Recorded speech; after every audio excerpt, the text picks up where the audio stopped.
The Pompey Fisherman channel, out on the boat again.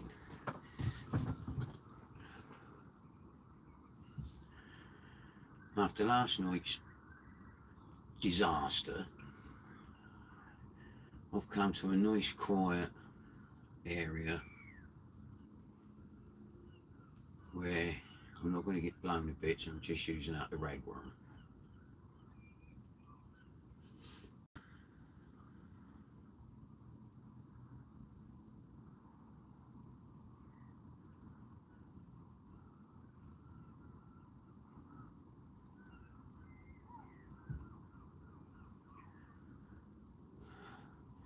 How you doing?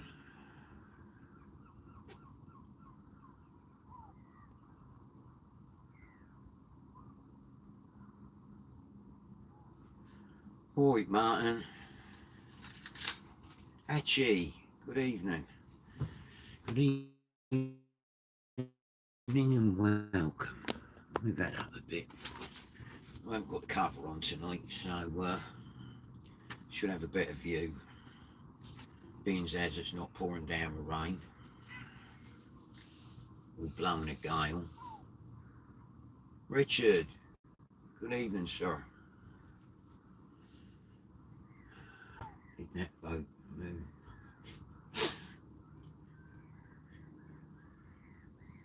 I've sacked my co-pilot from last night.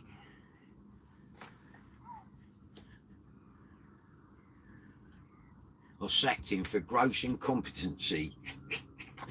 For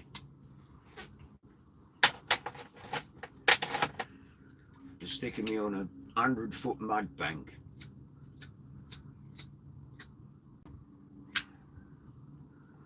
Mind you, it was a laugh.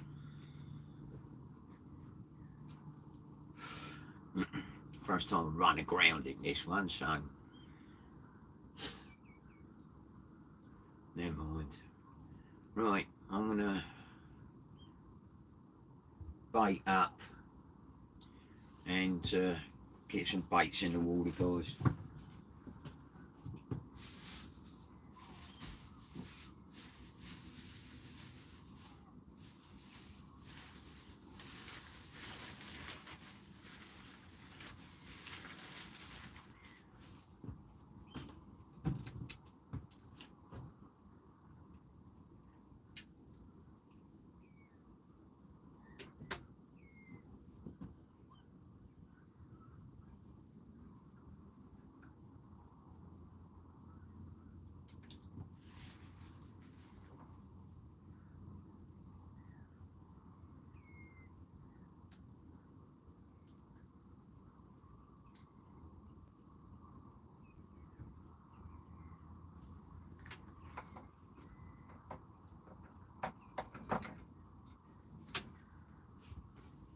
Put my tip lights on.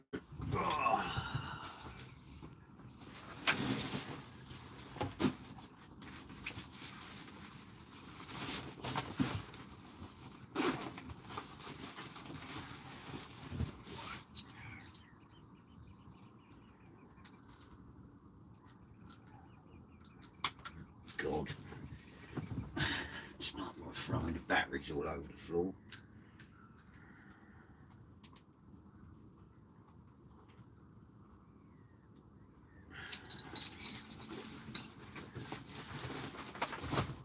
The weather's supposed to turn to rat shit tomorrow, so I'm making the most of tonight. I was going to move the boat to the mooring tomorrow, but because of the weather I've cancelled that and I'll do it on Sunday. I'll run it round Sunday. Why are they so tight?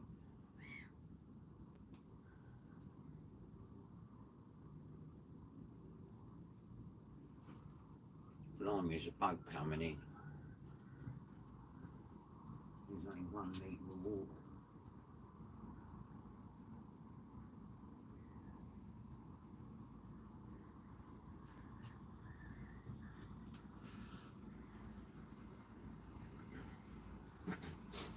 There's only 1.2 metres of water in the entrance. There's only 1.3 metres of water at the entrance.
Oh, he's going to struggle to get in.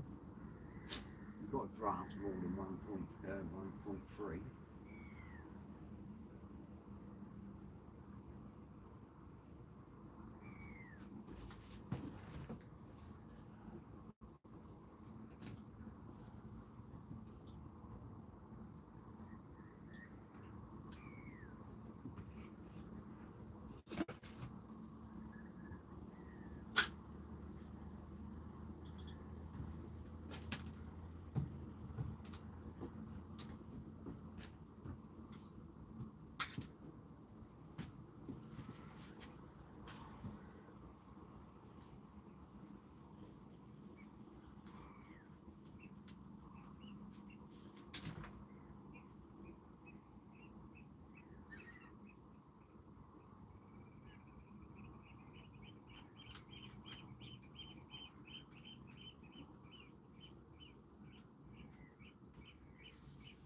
Do, do, do, do. Where's that gone then? In there.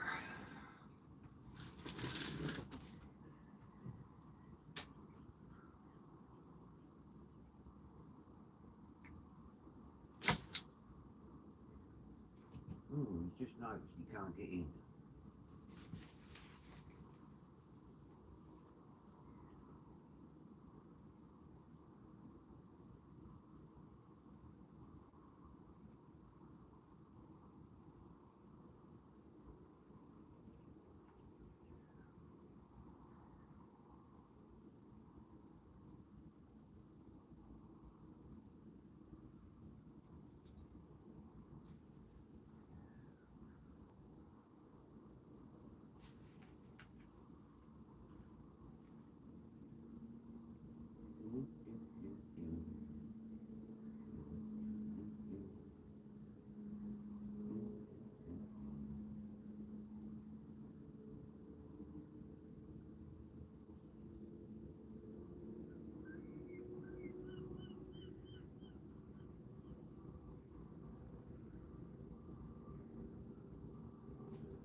Double oops, caught the bag.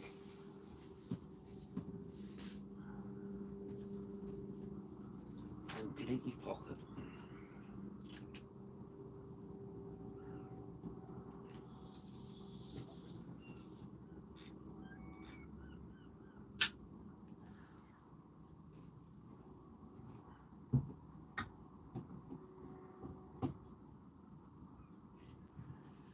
Right, we're fishing. God, there's some fish underneath me. Right, Baz on the Rocks, good evening. Sammy Hollis, good evening. Steve Merchant, good evening. Stevie Coffin, good evening. Major Stone. Good. No, I'm not getting lost tonight, Major. I've sacked me crew for gross negligence on the water, and I'm hiding over here. It's like flat as a mill pond, as you can see. But it's not going to be about 1 o'clock in the morning. Morecambe Anglers. Good evening, sir. I'm good, thank you. I'm staying out of the way of nasty weather.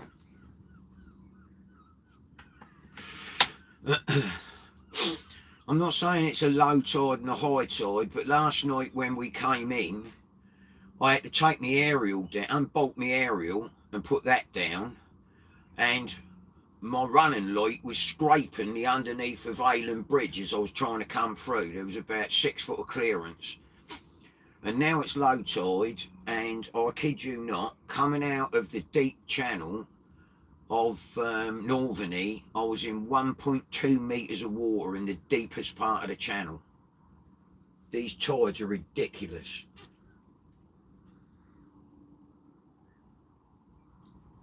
I've never known them this low.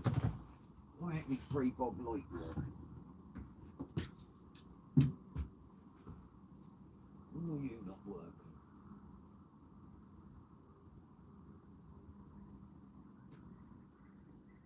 Oh, I can't say packed up already.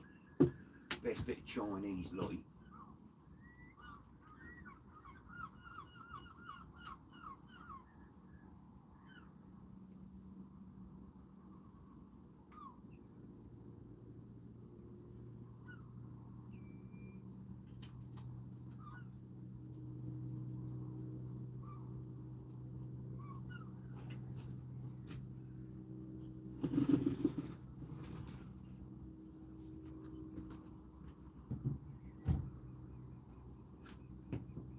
Unfortunately, we're going to be bass, and please no snot sticks tonight. There aren't no more snot sticks. Ginger, when I got off the boat last night after that snot stick he caught in Langston Harbour, he was covered from his chest down to his knees in slime.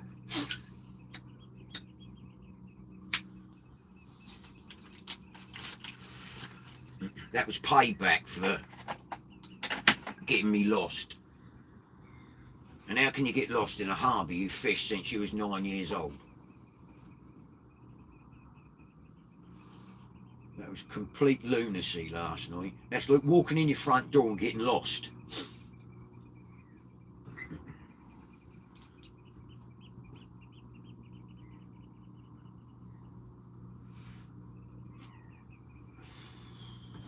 But there you go.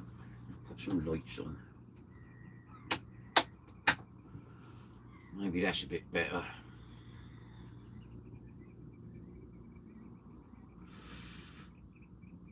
Nine in the chat. Welcome, ladies and gents. 11 minutes. No, 11 likes. Thank you very much. Oh.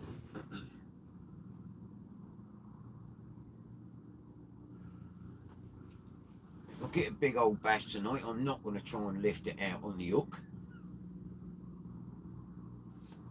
I need to change that battery though. That's about 1 candle watt.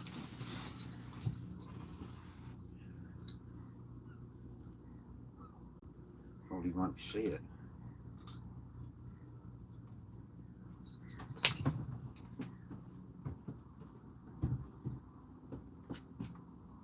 So if I have a disaster tonight, it will be of my own making. Which, don't get me wrong, I'm quite capable of having my own disasters.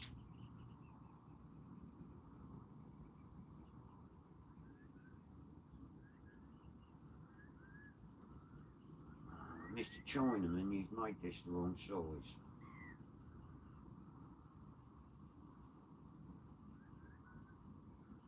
Or you've packed up, one of the two.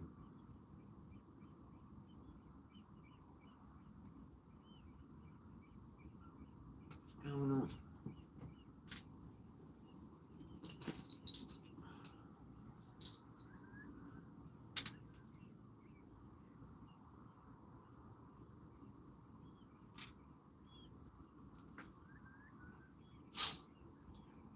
I've got duff one. Maybe not.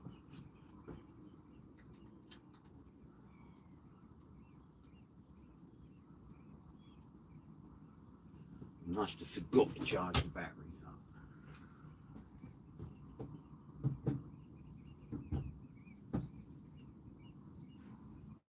I didn't think I did, but I obviously did.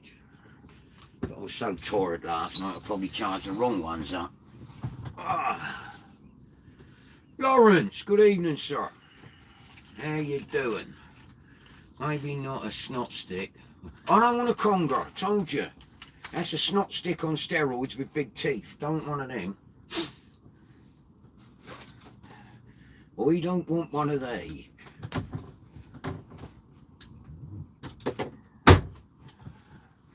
And I forgot to take the cloths home and wash them, so my boat absolutely pen and inks.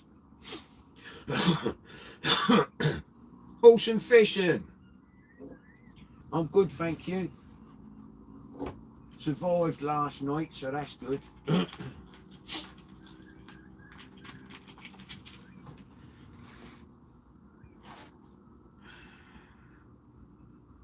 So we're after some big billy goat bass. That's the plan.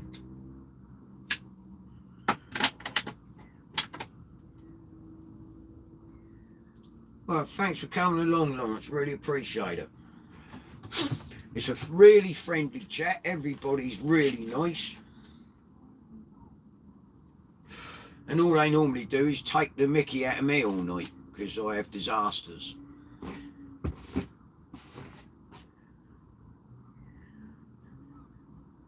Oh, he's mad as a March hare, Ginger.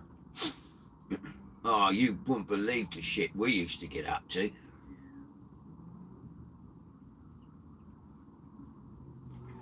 Completely mental.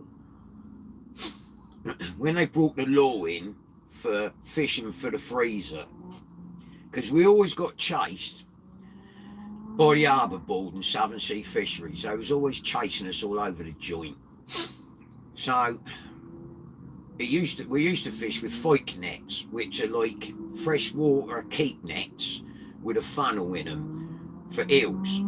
So the eels would go in through the funnel in like like I say, a freshwater keep net type looking thing.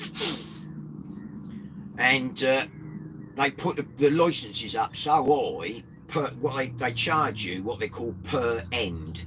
So that's what the prices were. So what we did was we come up with the idea that the masonry bricks with the holes in, Ginger come up with the idea of getting 12 bricks, stuffing bits of mackerel in the holes of the 12 bricks, going to the charity shops and buying old real wool jumpers and then wrapping the wool around the bricks. So we was catching lobsters, crab, eels, because like they can't get them, they get stuck in the wool. So anyway, the harbour board turns up. What are you doing, Ginger? I thought, oh, here we go again. He said, I'm bricking. He said, what the hell do you mean I'm bricking? He said, I'm bricking. So away they went, and then they changed the law to entrapment of species, right, to get him off of that lot.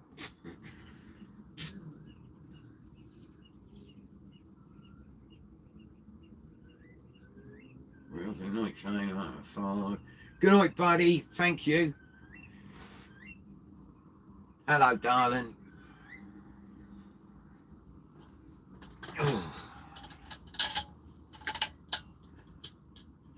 Night, Keith. Oh, real sea fishing. At that water calm before the storm. Yeah, you're right there, Sue. It's like a sheet of glass, love. But there's hardly any water here. Tide's so bleeding low, I just about got out the marina. And that was with the engine tilted right up.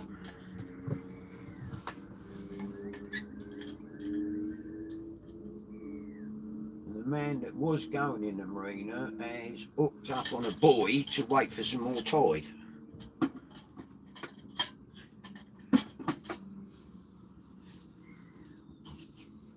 Oh.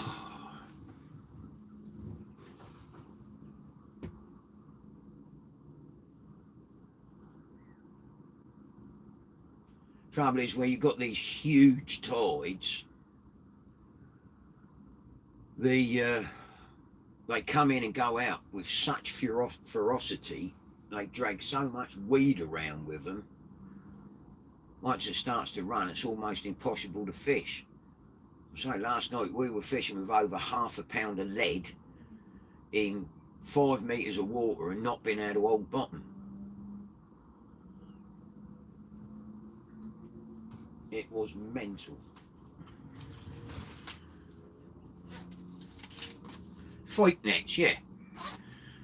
Yeah, well, we weren't, because he stopped using the fight nets, because they put the cost of the ends up, which is what they class you, what they call it, it's per net, basically. But yeah, I mean, if you've got, I mean, we used to have a single end, so they could only go in one way. But if you section them off in the middle and you've got both ends that they can swim in, then they charge you twice as much to fish with them. But then they brought in fishing for the freezer. You're allowed to catch like fish for yourself with long lines and obviously legal nets and fish for the freezer. So Ginger bought 2 industrial ice cream freezers, put them on the deck of his 38-foot boat, and when they came out and said, "You're taking the piss," he said, "No, the law says you can fish for the freezer." He said, "I've got 2 freezers, one for me, one for Ginger." So they caught us doing that as well.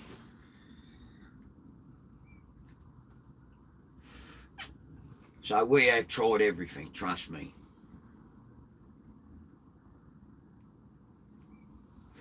Like you said last night, he got a mackerel net.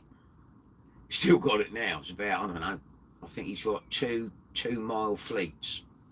And what we used to do is seine net around the shoal, but we got stopped doing that because they said, look, you know, you're not allowed to catch bass in them. And Ginger said, well, I don't think fish can read, so if I put a sign on the net, no bass, I don't think that's going to work. So we had a world of grief with that as well. Yeah, 2 families. But it's supposed to be like a little box freezer. We had the massive walls, chest freezers with the big roll tops that you put all the ice creams in. They didn't like that.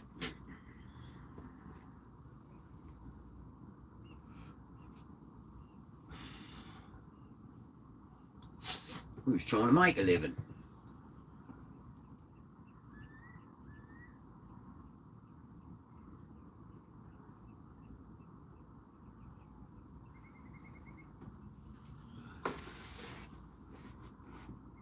I've got 3 long strings going.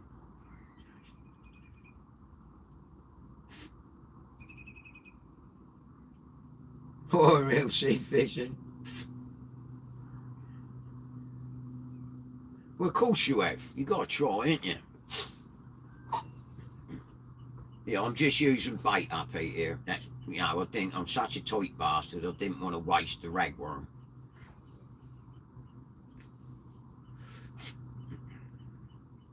And obviously it's in a marina, and I didn't want to waste the cost of the marina. I'm going to have to tomorrow because of the weather, but I thought I'd get out and have a go. Unusually, I ain't even had a bite yet, which is a bit strange. But then I've not been on this mark before.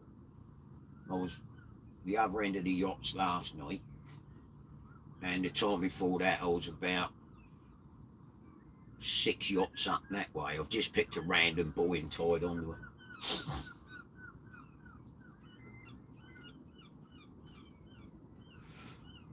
I can't get opposite the creek tonight because the yacht that owns the buoy I was on the other night is back on the buoy.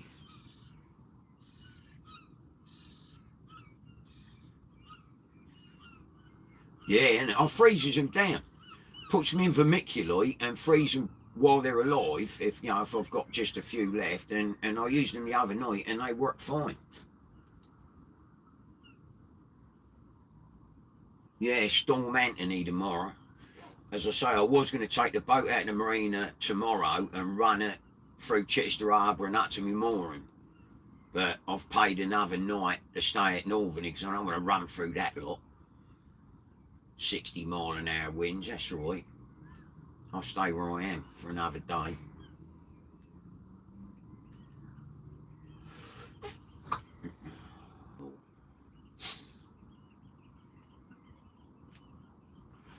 It sucks. But yet you get this. It's like watching Storm Chasers, the film, where it's like absolutely no wind at all, and then it comes out of nowhere. The tide's turned because the weed's coming in. So the tide is just beginning to make. A few trees floating past.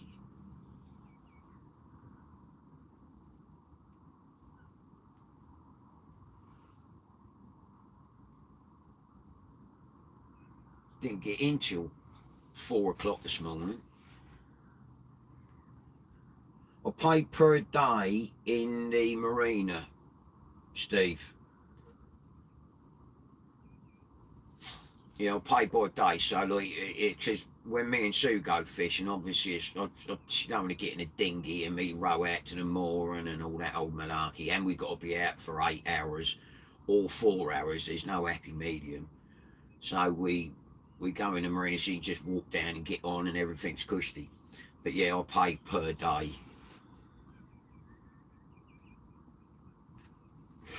Yeah, I'm glad I'm not. I've got my boat's normally on 4.5 mooring afloat, and I thought, although the I've put all new chains on it, new leaded ropes, weighted ropes on it, but for the sake of one more night in the marina, I ain't got no worries.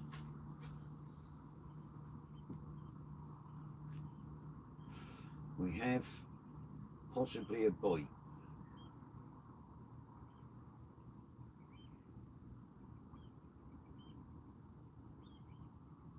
If it is a bite, it's the smallest bite in the world, which is either a shoal bass or a snot stick. I would say shoal bass.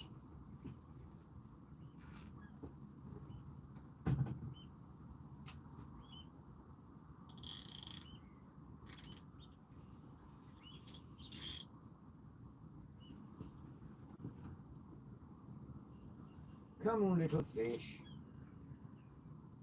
Come to Daddy. What are you and where are you? Oh.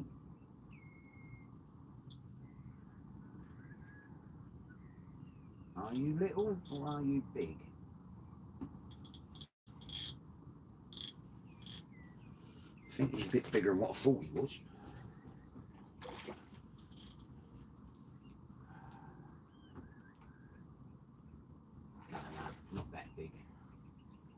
He's not that big, I can handball him, not get hold of him.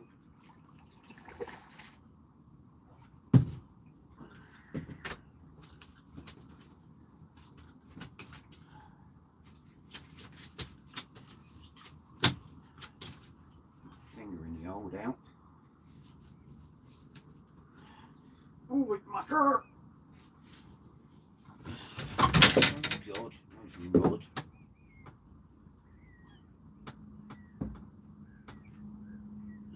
Tried to swallow it, ain't you?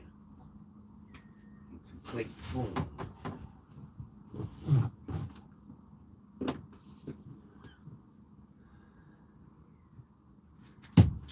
Come here, come here, come here, come here. Come on. Open wide. Oh, come on, mate. I don't want to work you.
Oh, mate.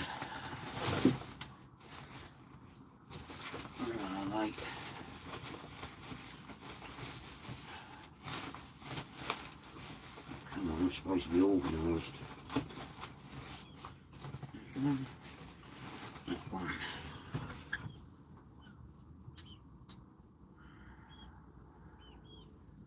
Goldmush.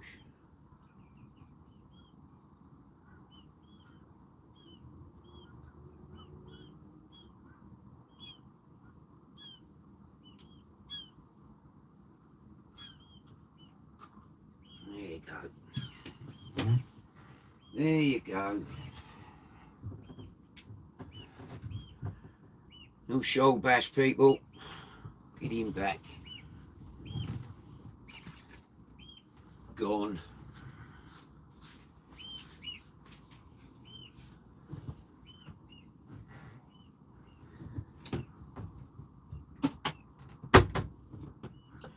Gone with no damage. Long nose forceps.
Really big, nice, juicy worms. As long as I'm not being tight tonight and trying to save the worms, I'm taking advantage of the slack tide.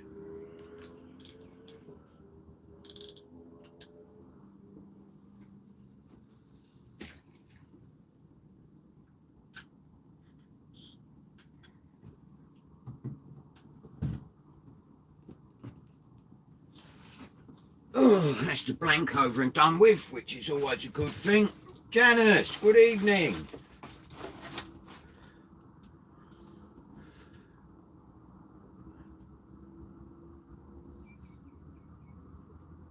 Fish and Padstow. How you doing, buddy?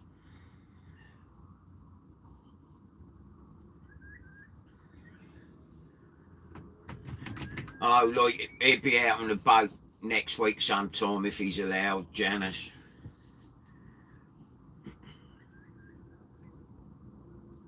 I sacked him. I sacked him for gross incompetence on navigational aids on the sea.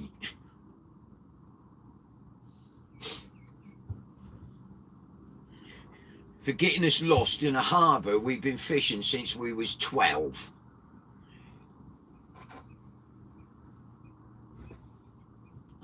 epoxy light's going out again.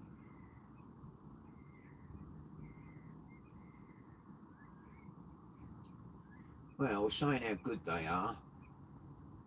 Apparently they're not. I was sat down here, Ratchy, and my mate Ginger Martin was stood up because I had the canopy on it, so I can't stand at the wheel and look over the top of the cabin, see where I'm going. Thanks, Janice. So, Jack Hunter, how you doing? One little bass at the moment, shoal bass. Yeah, so I was relying on Martin telling me where to go. So it was like the Chuckle Brothers, to the left, to the right, to the left, to the right. And we managed to end up in the Kench, which is, to the, if you're looking at the say look, you're looking at a road and that's the channel. Well, we took a left turn at 10 to 2 and ended up in a pond quarter of a mile the wrong away from the channel, and then we had to go a quarter of a mile over mud banks like less than a metre deep to get back in the channel. So it was all good fun. It was enough. I thought, that's it, I've had enough now, so I put the navionics on. And I'm saying, right, the navionics is telling me to go that way, and Ginger's going, nah, it's definitely that way. And I thought, I've been listening to you for the past hour, and we've gone around in friggin' circles and got lost.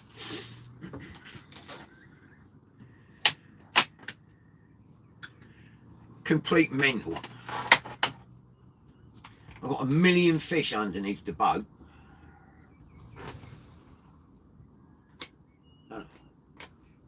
And one light working on me rod.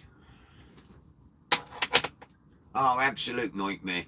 But I say it wouldn't be so bad if we weren't fishing a harbour we've fished since we was at school. It's just, it was pitch black, no moon, blowing a hooligan and a tide running at about 18 knots. And once you lose your bearings, if you've not got nothing to fix on, there's a point, you're buggered. And that's what happened to us.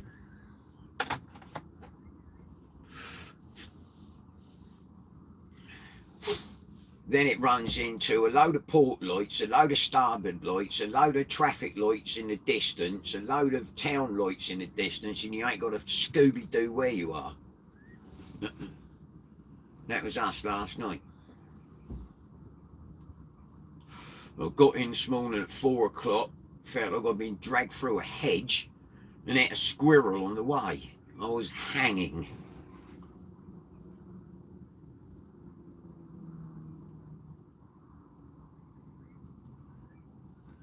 Yeah, I mean, we've been 3 mile out the front and the fog's come down and we've got back in.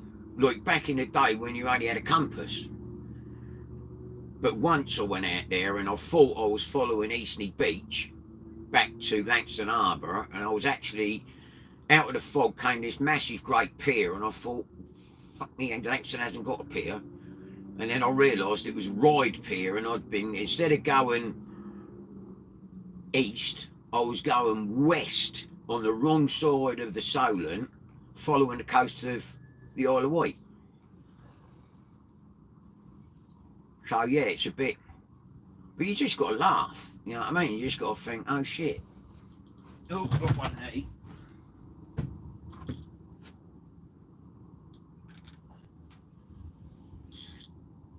He don't feel very big.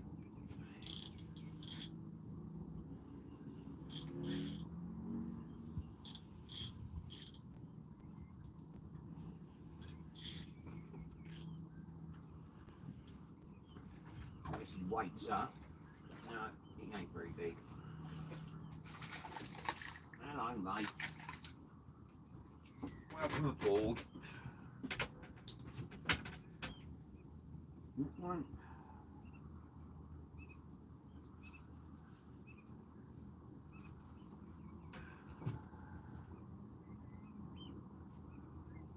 Give him a worm back.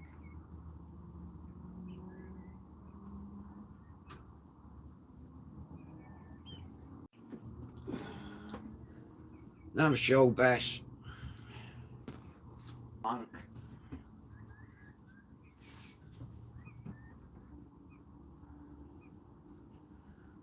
Still got worm on.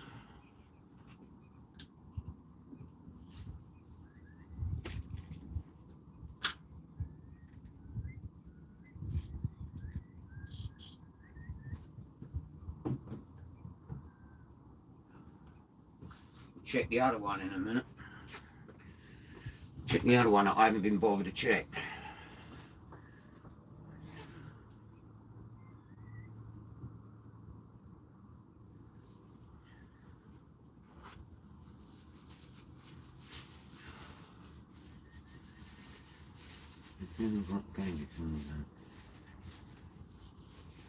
Yeah, I've got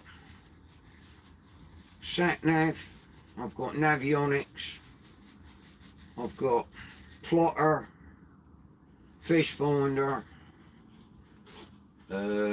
Garmin, Striker 7 Plus, Chirp with C-Scan. I've got everything on here. It's just I didn't want to go on navionics because I thought this is embarrassing. I mean, I've got radar, deflector,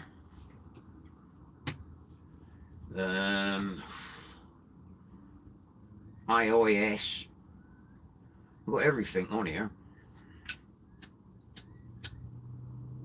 along with life jackets, flares, fire extinguisher, horn, and everything else you could possibly get on a boat.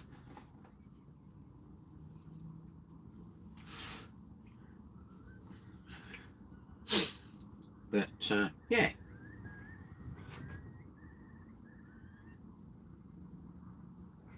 and I can still get lost in my backyard.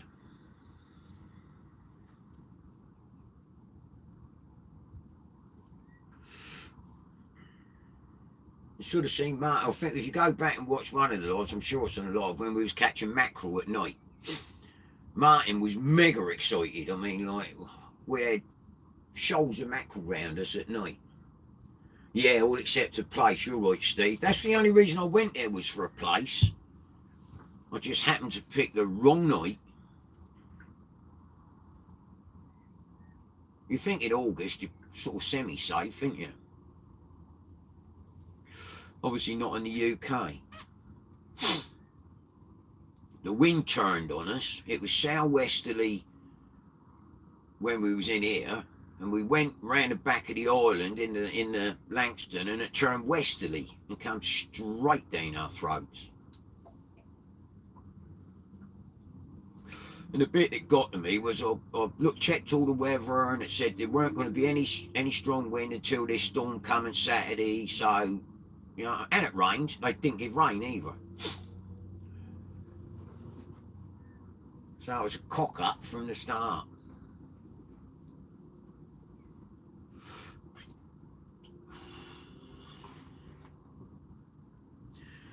Till I run out of bait, fishing Padstone, which will be, I would imagine, to be 12, 1 o'clock. Depends on how hard the tide runs as well, and how much weed I'll get beat to death with. But at the moment, which is because of that, well, I don't even know where the moon is because it's so overcast you can't see it. Can't see a star in the sky. I'm overcast, but where the full moon's dragging the tide. Yes, went down there with Sue, like for a weekend when we had a camper van, and we went mackerel fishing there. I mean, I love it down your end of the world, I really do. I always said when I was a kid I'd like to live in Cornwall. Never did, of course, but Sue's mum and dad's in Plymouth, in Devon. But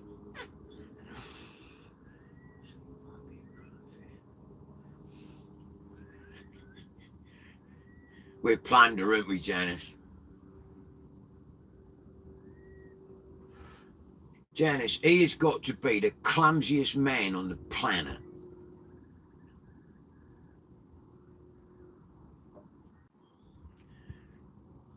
Martin's tried to cast and stuck an hook here. Broke a rod holder on the side of the cabin. Lost 2 rods over the side. He's a complete nightmare. Hello, Ross. I'm on my own tonight, Ross. I've sacked everyone.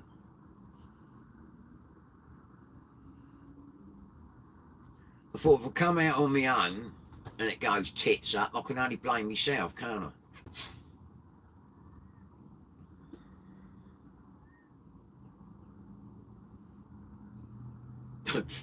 Oh yeah, Martin with the anchor. Oh my God. I asked him to pull the anchor in.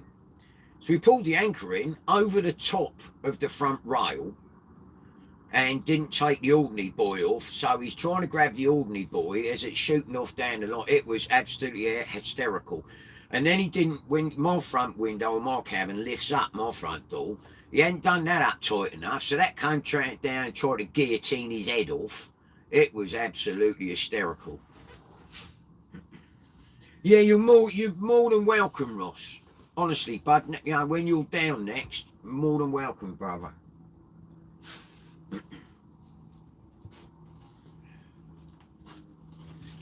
Yeah, it's like the Chuckle Brothers go fishing. But yeah, he is and I think the last time we went out, he brought about 25 rods. My boat looked like a porcupine. I had rods sticking out everywhere. And then I get a fish and it makes a jumper out of all the lines. It was like macrame or whatever you call it. Where are you now then, Ross? I thought you was in Brighton, bud.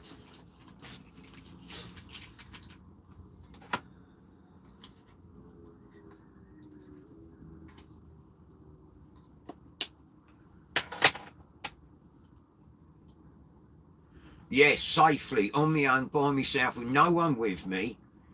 I went straight where I wanted to go, in one piece, and everything's cool.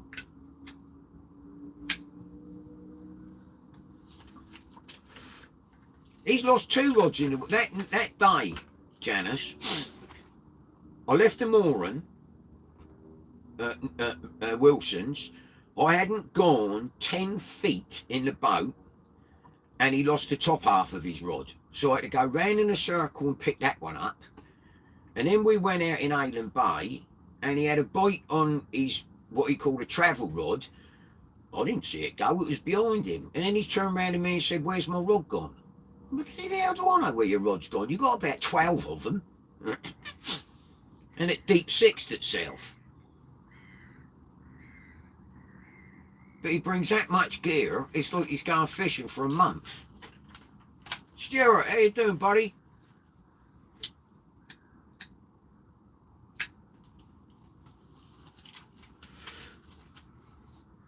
Yeah, he's a disaster waiting to happen.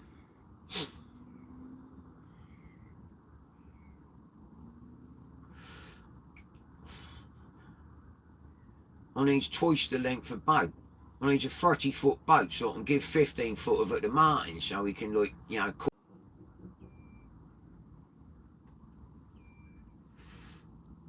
caught a mackerel and broke a rod. You're in relation to Martin. I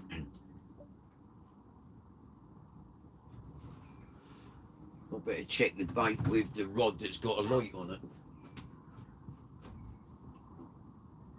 Being as it's been quiet for about a month. Probably got, oh, come here. Probably got Carlos the crab on it or something. Completely baitless. That won't work, will it? At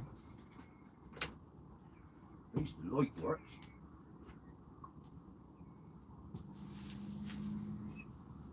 I know where the crabs are, they're over there.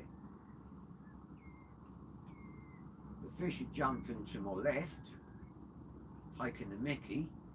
That'd be mullet. Don't want any of them.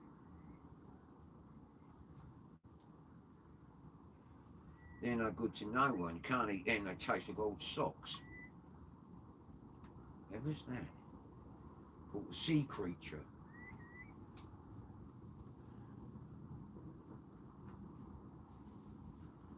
Caught a creature from the deep.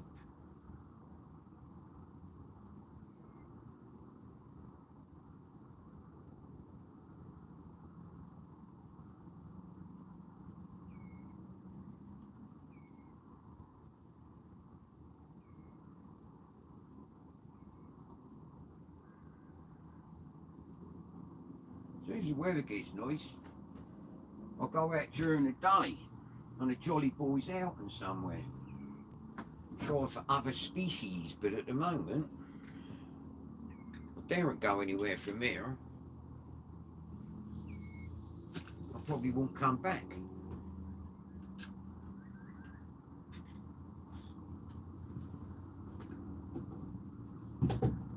I'm gutted that light don't work. Only worked for one night. Foxy thing.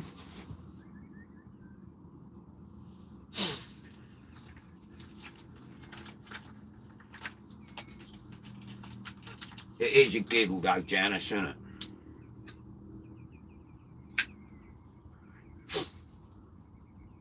That's without all the wooden fish he keeps making. He sits there and carves out wooden fish.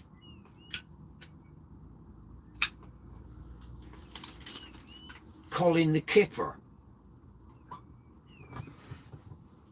and Manuel the Mackerel, and I think he's lost about £1,000 worth of GoPro cameras where he's deep sixed them and not got them back. There's about 6 months worth of footage on all of his GoPros that he's lost in the sea. He's a lovely fella though. I mean, we get on really well. It is Colin the Kipper. He's made this thing. I don't know what it's supposed to be. He carves them out of wood, puts joints in them, fills them up, bloody great hooks on them, and then like, I've said, they're bigger than the fish. Thanks, Janice. Yeah, it's ridiculous. I said, unless one comes along and wants to make love to it, you ain't never going to catch nothing.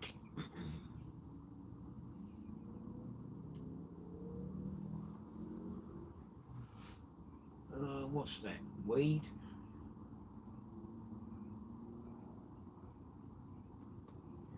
Can't really tell because I ain't got a light on it. Oh, hang on now. If I put... No, not that one. No, not that one. No, not that one. That one. Oh, there you go. You can see the rods now.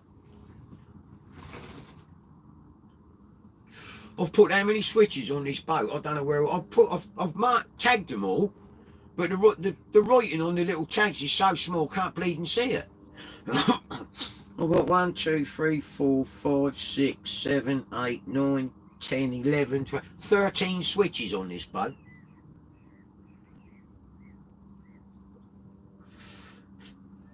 You can see the rods now, peeps. So I can watch you and I don't have to watch them. JD, my old mucker. If I gives it some of that. Oh, no, it's worse. Why's one disappeared? Oh, and it's me. I'm blind. I'll be glad when Sue comes back. I'll get a decent flask of tea.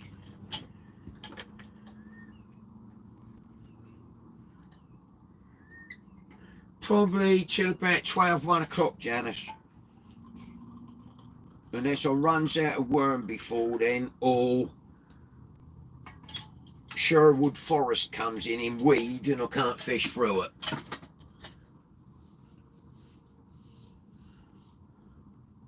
Well, how you doing, buddy? Catch a snot stick. No, I don't want another snot stick.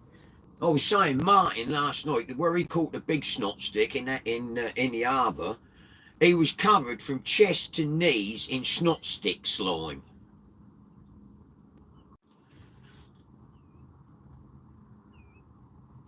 Oh, that's so small. I think I just pulled his gums out. Don't go around the back of the engine, stupid. Oh, you're going to be a pest, aren't you? Oh, God, don't run away, me rod. You change sides again, me and you's going to have words. Put your glasses on so I can see. Where are you? You greedy little git, the worm's bigger than you. It's a McTiddler. Don't go round in circles, you tiny line up, you fool.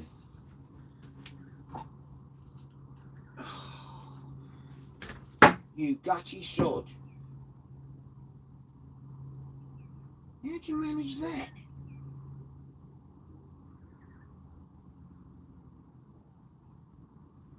How did you manage to get Yook there? What the frick? A little baby! A bubba! Think that's, don't know, lost count. I think the worm was bigger than him.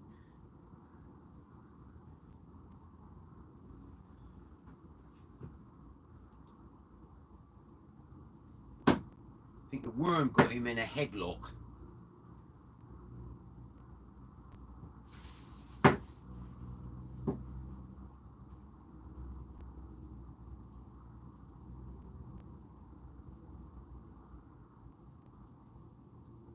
Ugh, just shit on me. Dirty bastard.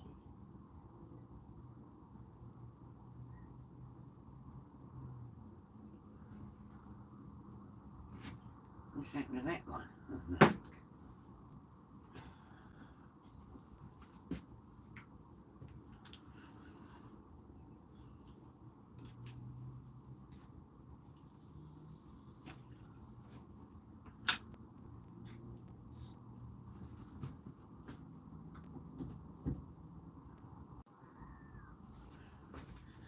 Oh, is it September when Bass are banned? I don't know, I didn't think Bass was banned.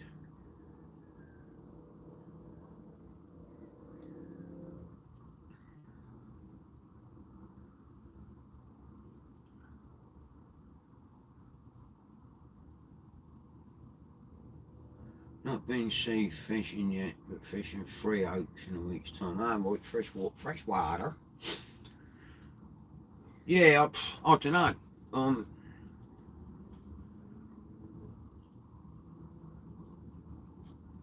Mind you, to be fair, is it September? I don't think it's September. October, maybe? I don't know.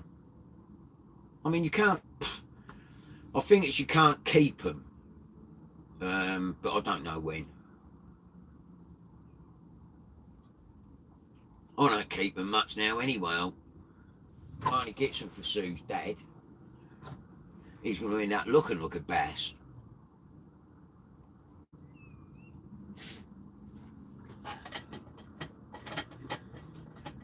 If they're sort of 46, 48 centimetres or 46 to 52 or 46 to 56 centimetres, I'll keep them. Or 2 of them, obviously.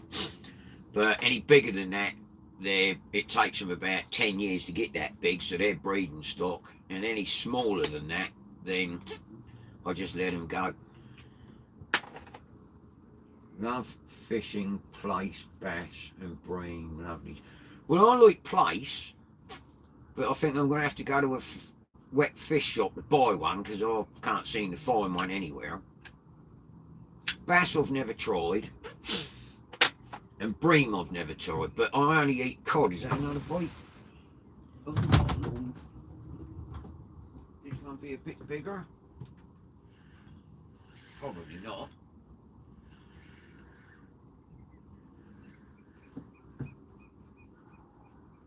Ugh! Pull me rod out my hand, you fool.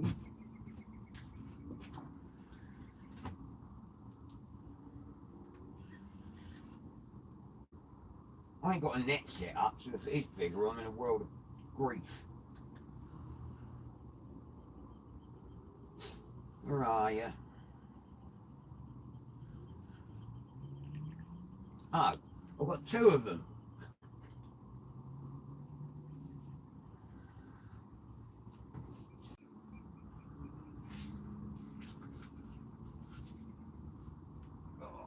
One.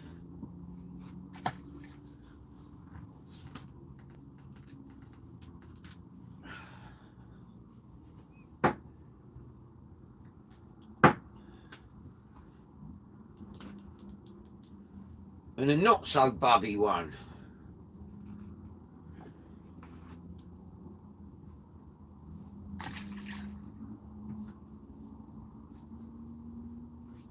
Where's that one going? Get this one ate first. It's good though, they're not nicking the worm.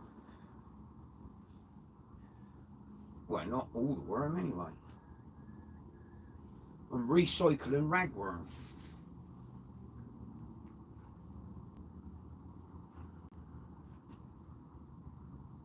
That are now biting me.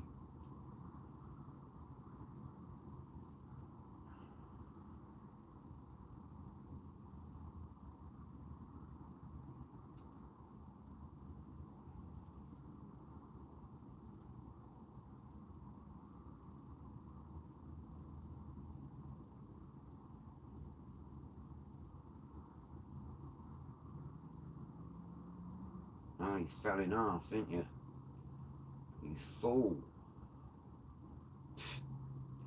Fly in the mouth. What's going on?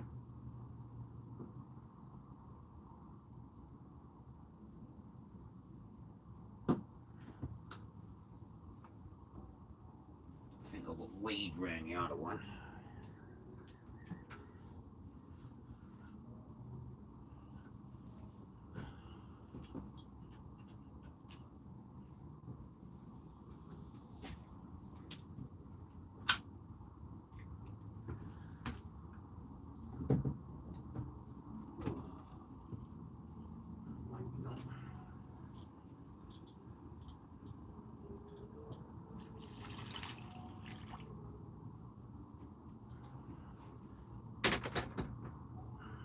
Nick my bait though, and tied a knot. So was that snot stick?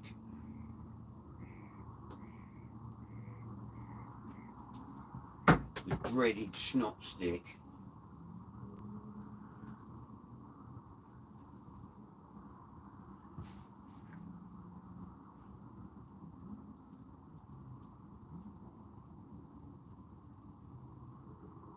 Still I'm using the worms though, I suppose. Got to be one decent one round here. If I hook into it and see it, it'll be a panic to try and grab the net, otherwise it'd just be embarrassing.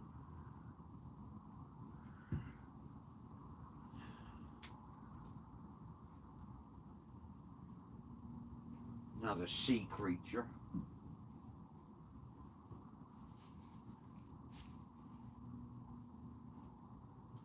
Another creature from the deep.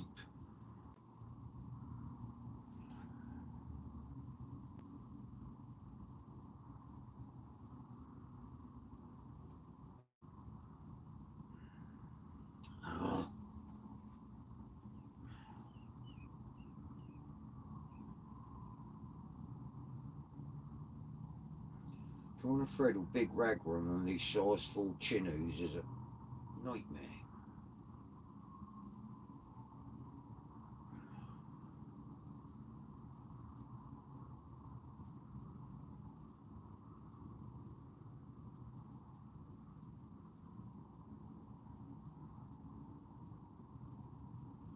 I heard that rod clicking then.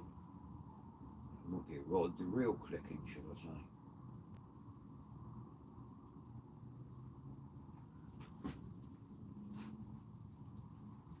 On the bottom, we spin them around a bit.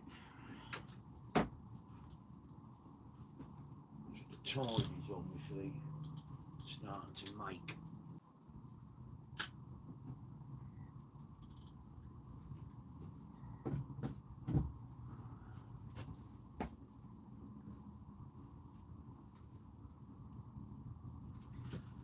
dragging on the bottom a bit.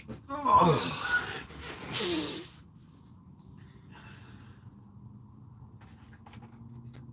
Good night, Steve. Thanks for coming on, buddy.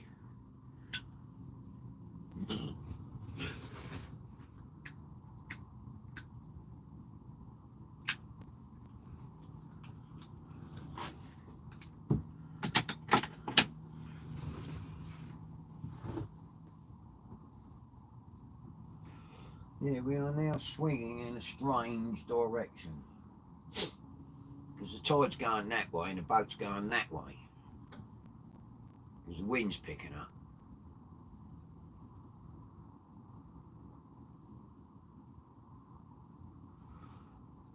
Both the lights are packed up now. A load of old crap they are.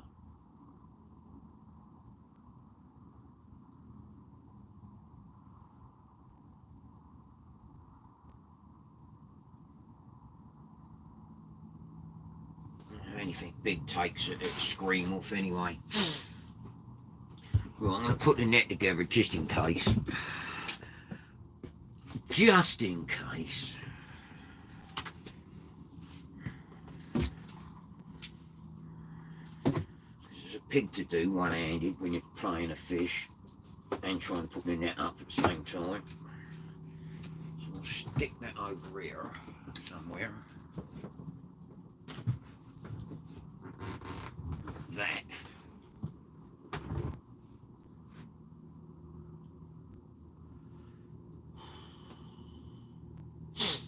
10 o'clock.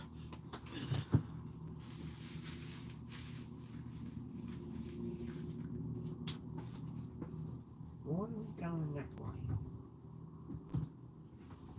The wind is stronger than the tide at the moment.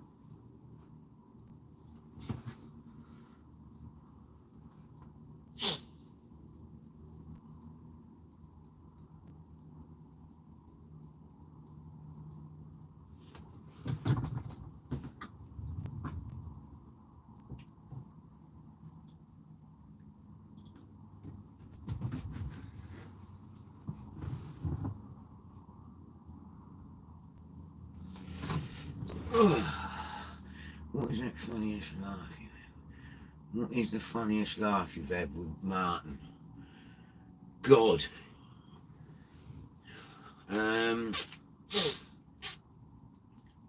Between losing 2 rods on the same day, when he caught a pub, that was quite funny. He's the only fisherman I know in the world that can catch a pub. No, it ain't turned out yet, actually. I'm still waiting for it.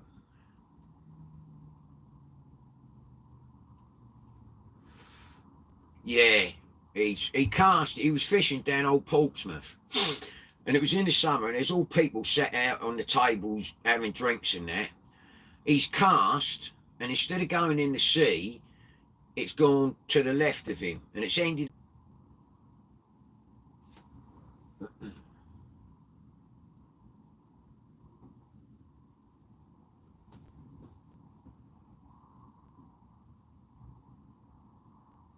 You wouldn't think I've been fishing here my whole life, would you?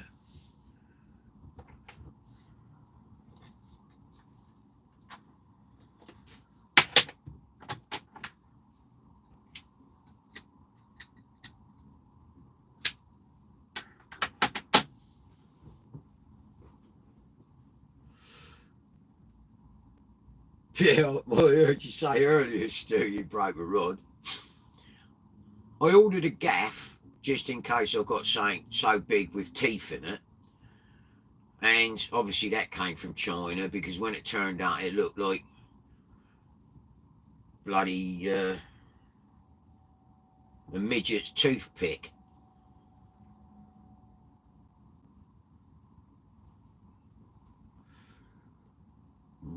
Pardon me. Oh, we're swinging round in the wrong direction, if it makes any sense at all.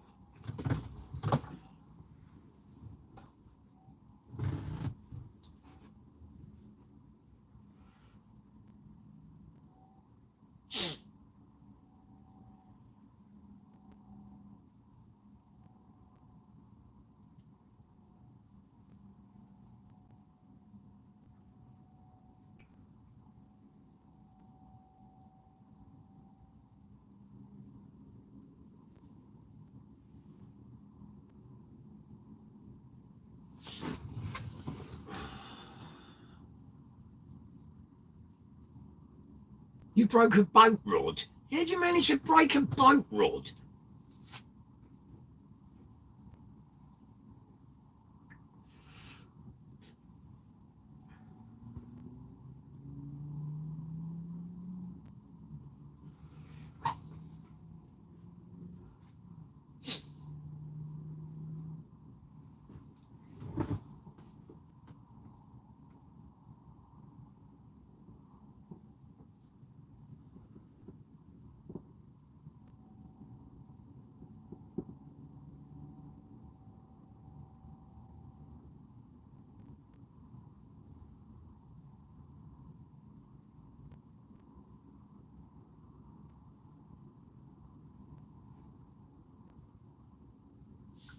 Oh, Martin made the Rastafarian ragworm.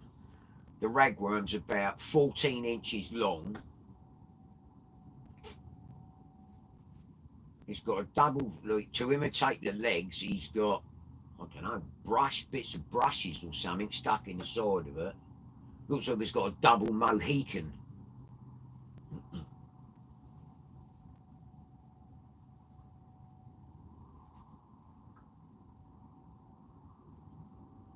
He catches anything on that, they're going to have woodworm by the time we get him in.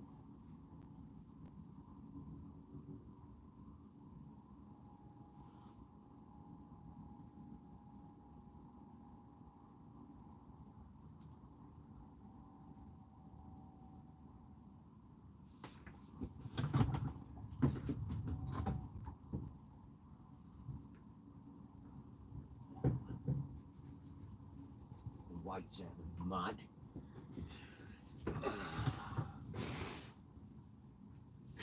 Pop, how are you? Good evening and welcome. Somebody sent me your, I don't know if I tried to email you today because somebody sent me your email address and I can't find it again. So if I didn't email you, can somebody else send me it again so that I can email Pops? Because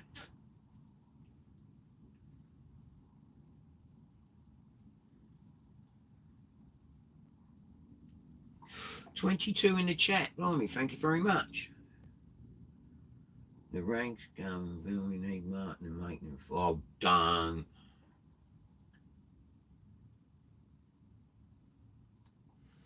It's like he came on board the other day with a tray about that big, and it was like a tray full of wooden marionette fish. All you needed was the strings to make them work. It was like, I don't know.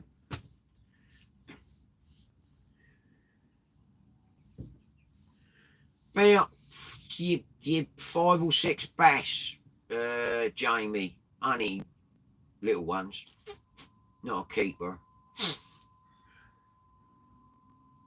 It's I'm moving in the tide pops, so it's dragging the weights. The wind's blowing me round. The tide's going that way. The wind's blowing the boat to the pool, and the tide's going starboard.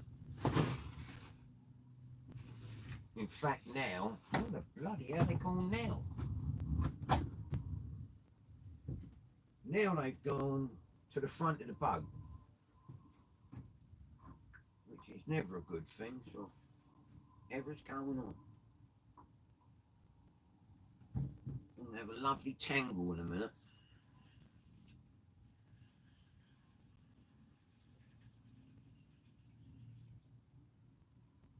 The boat's bowing to the wind. If I can't see the, it's confusing me now. Don't take much to confuse me, I hasten to add. Suppose there.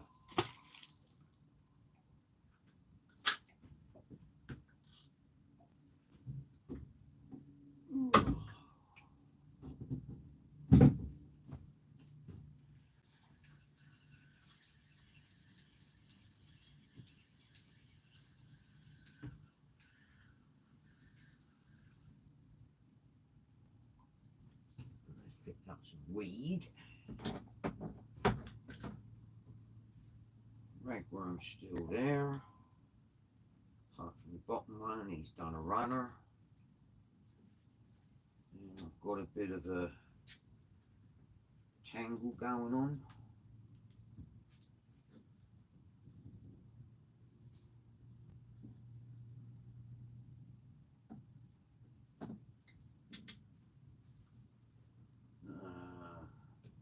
It's knitted itself a jumper again.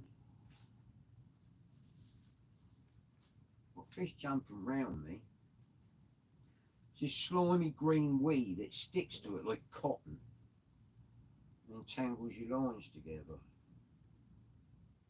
I'm just fishing with a 2-hook flapper.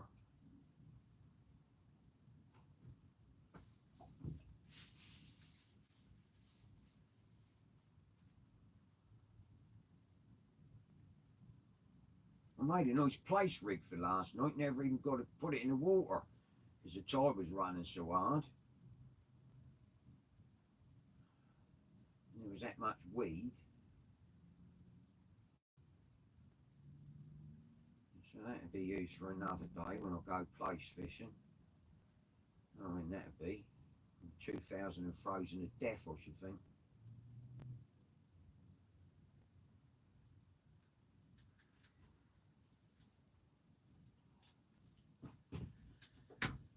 Right.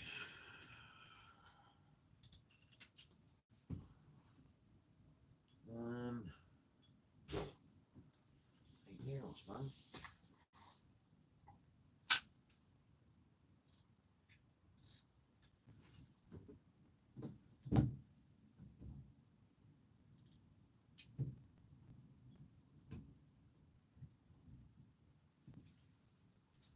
If I get a bite, I've got the drag set that low that it just scream off.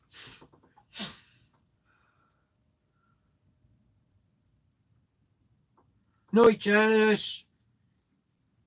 Thank you for coming on. Another gadget today down Southsea Beach. No idea what it was called, but you put it on the top rod ring with a long bit of string strapped to stand. What? Right. Actually, Bill, he made another gadget today down Southsea Beach. No idea what it called, but you put it on top rod ring with a long bit of string strapped to the stand, but it did not work. Well, don't surprise me. He's like Inspector Gadget, like the Mad Professor.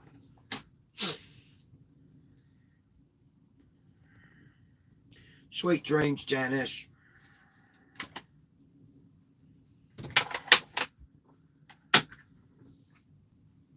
Jumping round me, just taking the piss.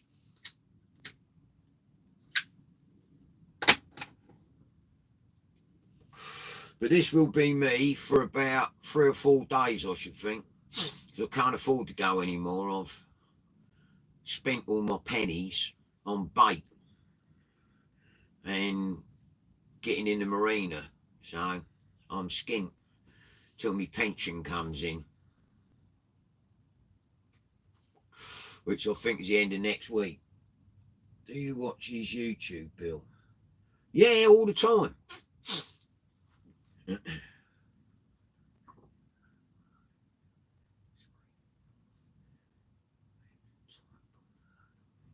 Yeah. Yeah, I watches him all the time. He's a good friend.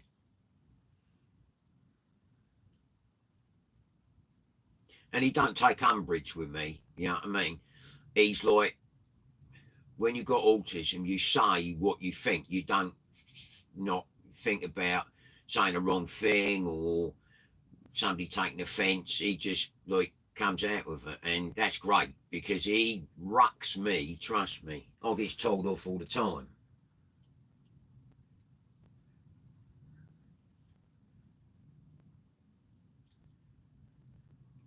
Oh yeah, I've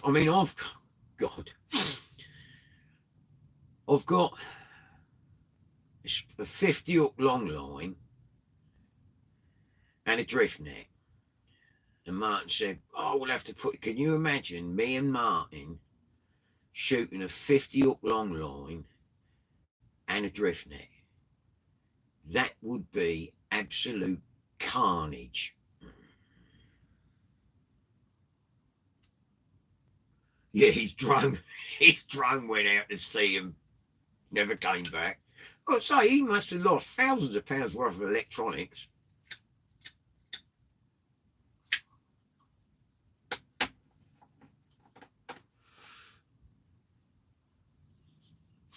Yeah, he's funny as you like. Me, I made a place rig up, and I was gutted when I lost that, and that was just one I made out of stainless steel booms and swinging arms and all manner of shit. I only cast it once and never come back, and I was gutted.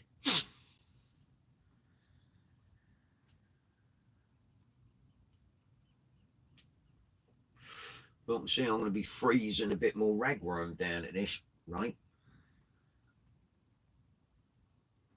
Okay.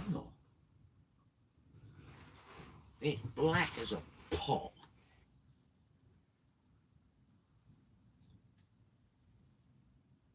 I can't even see the yachts.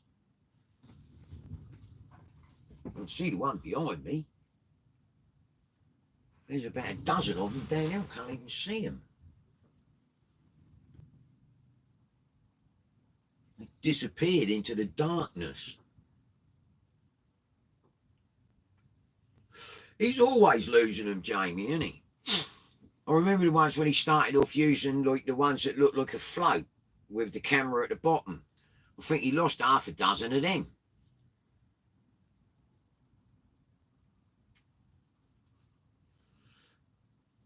He's lost one at the Bunny Pipes.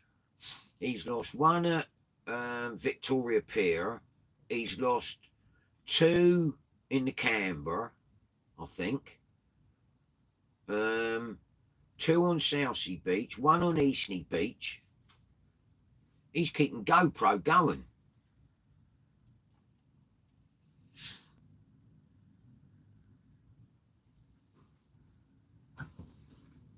Oh, what was that? Oh, that's the fish.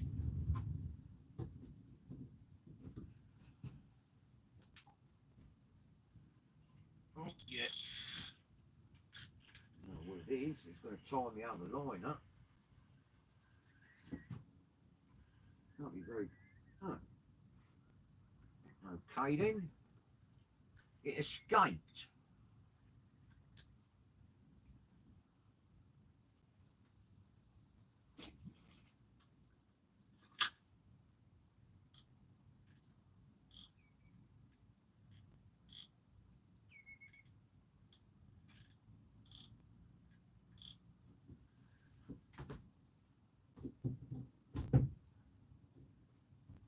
Kind of tide's going that way.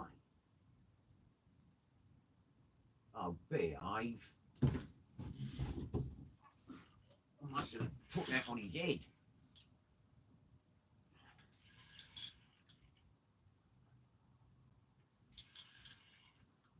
Whatever he is. Oh, he looks a bit healthier. Oh, I'll go round the other line.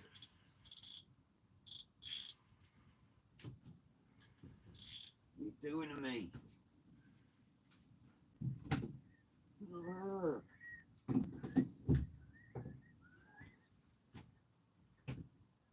Where are you? I don't know what that is. No, it ain't that big. I think it's a bit. Whoa, come back, fool. Come here.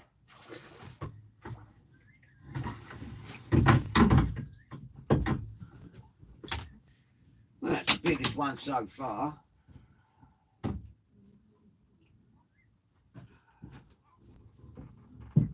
The biggest one so far.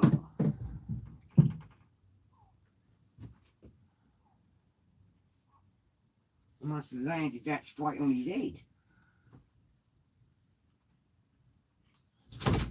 Come here.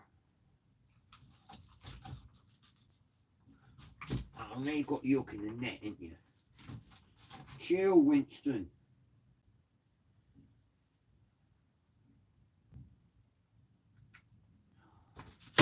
shit, and then I dropped him.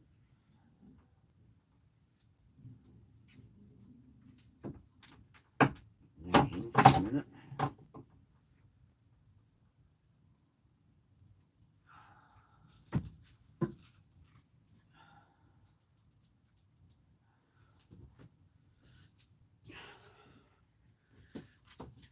He's a bit better.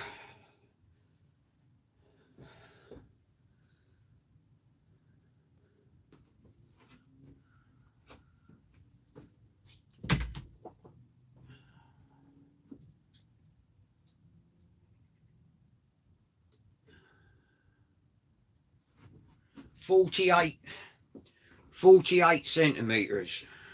So he's a keeper. Size of his gob.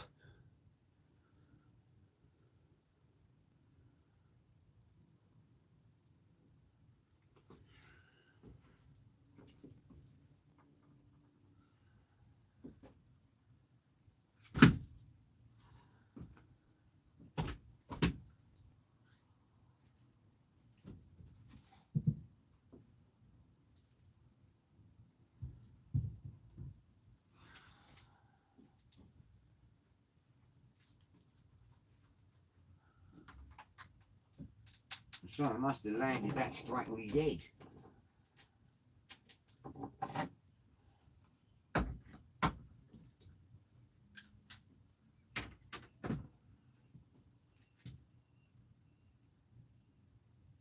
It's very difficult to see how big they are when they're in the water. You can only really go on the amount of fight they give you.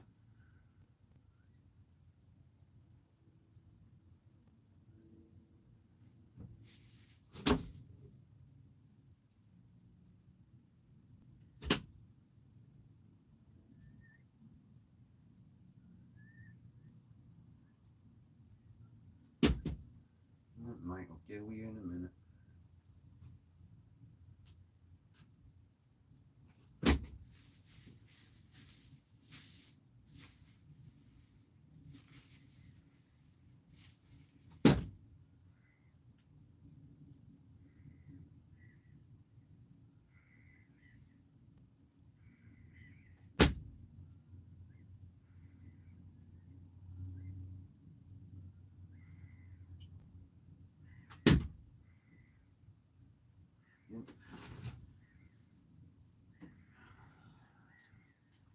His tail fell off.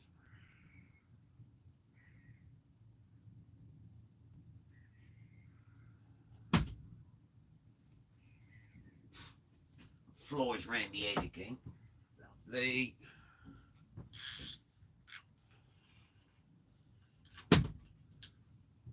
Oh, shit. Let's go there.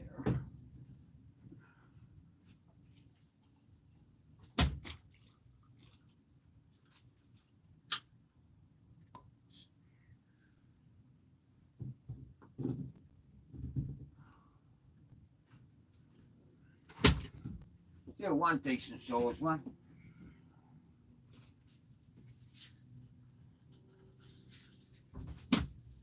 Where's me pacifier?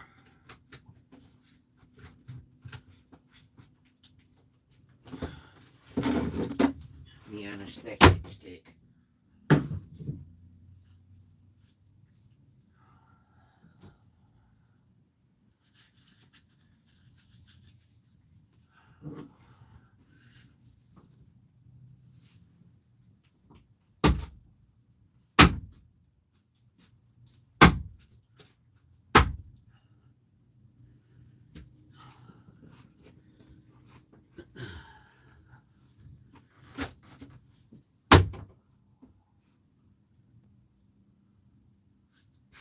Flies in the mouth.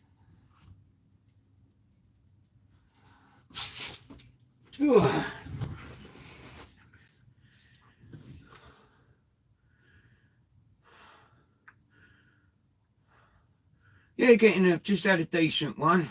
Some of the biggest bass I've had don't fight as hard as the small ones.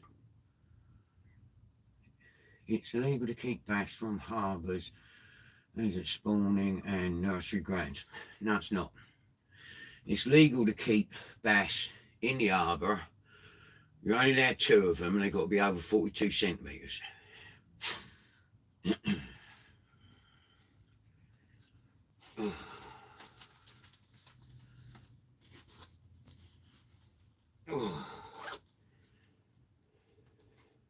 Trust me, I've been to Southern Sea Fisheries, and I know what the law is.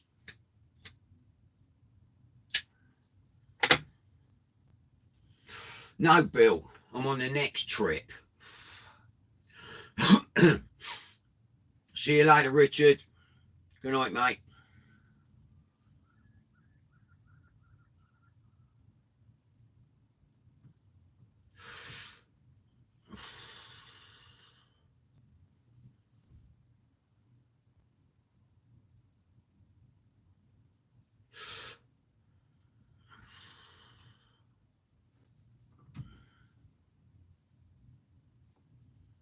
You got home.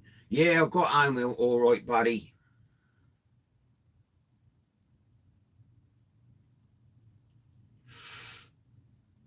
Oh.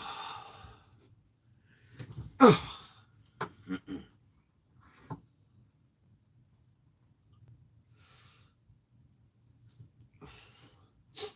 As I say, anything under 42, anything under 44, 46, I'll put back.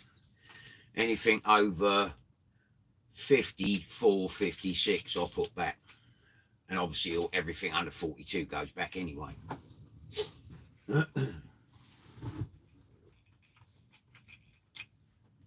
It's illegal to net for bass in the estuaries, but you're allowed to rod and line for them.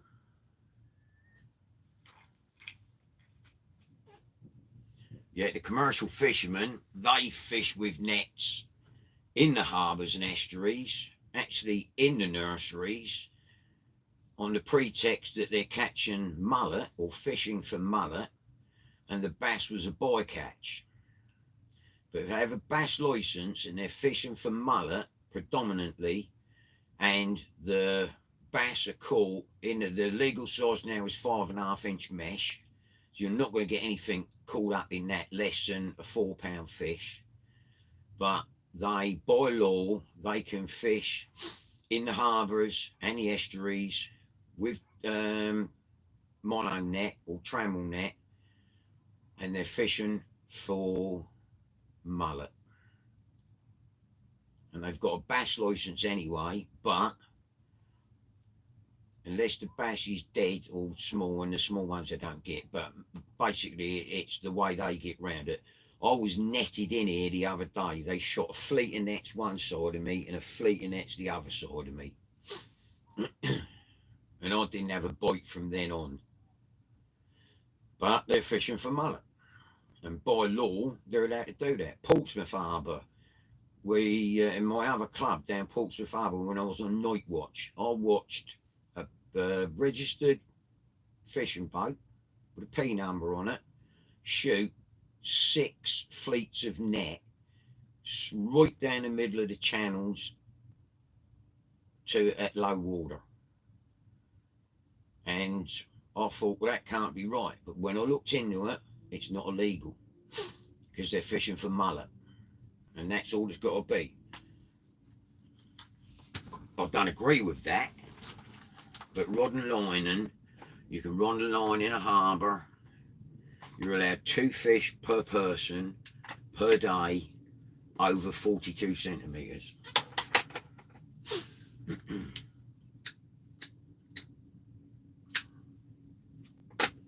And I average between 8 and 9 what I'll call shoal bass, which are about 22 to 28 centimetre fish every time I come out, and every one of them is returned to the water. You go all through my lives and you'll see that.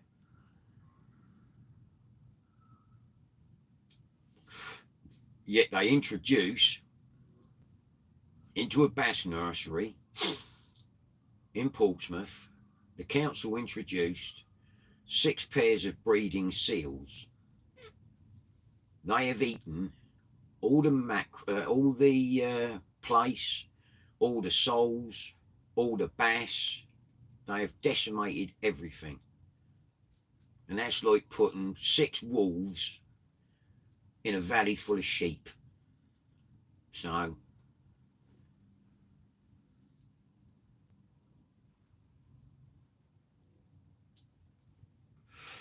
oh, the tide's gone slack now, all my lines are gone slack.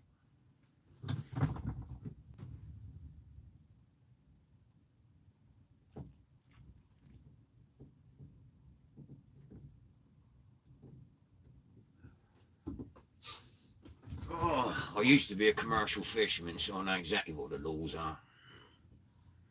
Flounders, yeah, they've eaten all the flounders. We used to catch hundreds of flounders in Langston Harbour, Chichester Harbour, Emsworth Harbour.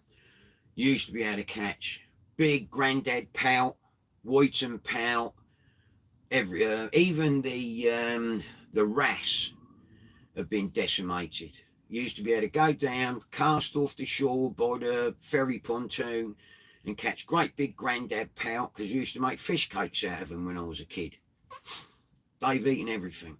And they've bred about 12 times, to my knowledge. So there's about 16 seals. And I know they've bred this year because I had a young pup where I was fishing the other day. A pup popped his head out. It looked like an otter. That's how small he was. He was that big. And he was hanging around the pole chasing the fish there.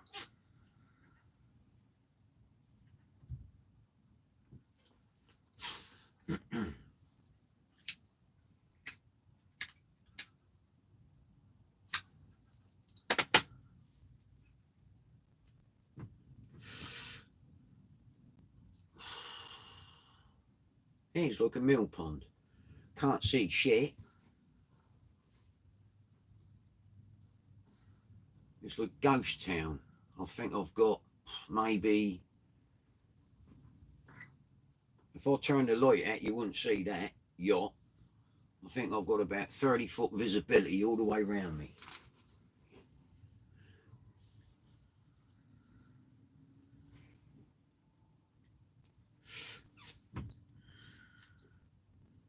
Nutcase survived through last night. Oh, dang. That was, I've sacked Martin, like my mate Ginger Martin. I've sacked him for gross incompetence at sea. When we came back to the bridge, Dan, trying to get back into Chichester Harbour, right, to unbolt the aerial, and we had, my running light was scraping along the bottom of Hayland Bridge. That's how high the tide was.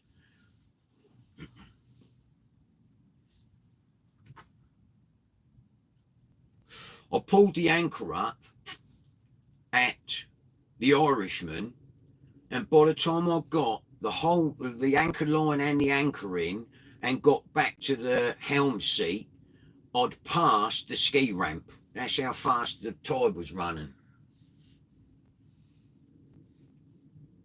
I've never seen, when I came here tonight and coming out of Northern Marina, I've never, in the years I've been here, known it be, on the main channel into Northern is 4 metres deep, 3.5 to 4 metres deep on a low tide.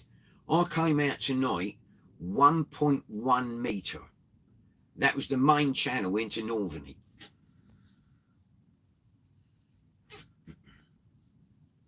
Absolutely ridiculous.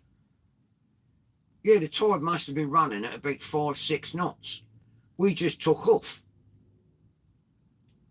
And then the wind went from southwesterly to westerly, so that was blowing us all over the bleeding gaff. And coming through there, the old railway line where the Hayland Biddy used to go, them 2 big old concrete structures you got to come through to get to Hayland Bridge. We came through there nearly sideways, trying to navigate the tide flow and the wind. And a pair of us was just laughing, like a pair of nutcases.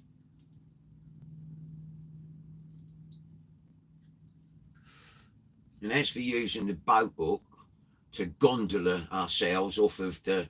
We landed out in a field. It was just like seagrass everywhere.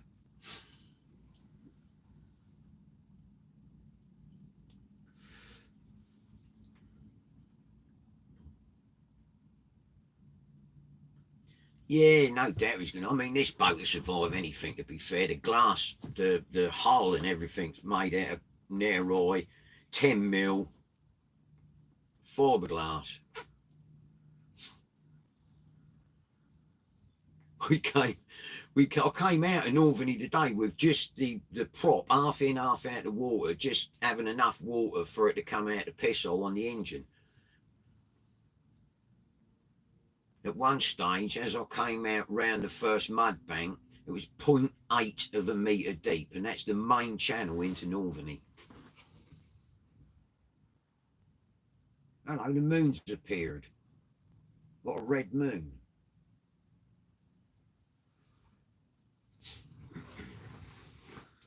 But I want to catch plaice and sole, and it's none of that is here. And to be fair, in this weather, this is the only place I can fish where it's comfortable. So I was moving the boat tomorrow back to Wilson's, but they've given 60-mile-an-hour winds, so I've paid for another night for it to stay in Northern, and I'll move it round on Sunday. Then that'll be me for about a week, I should think, because I can't afford to go anymore. I've done me conquerors. I ain't got nothing now till my pension comes in again. I'm a poor old age pensioner.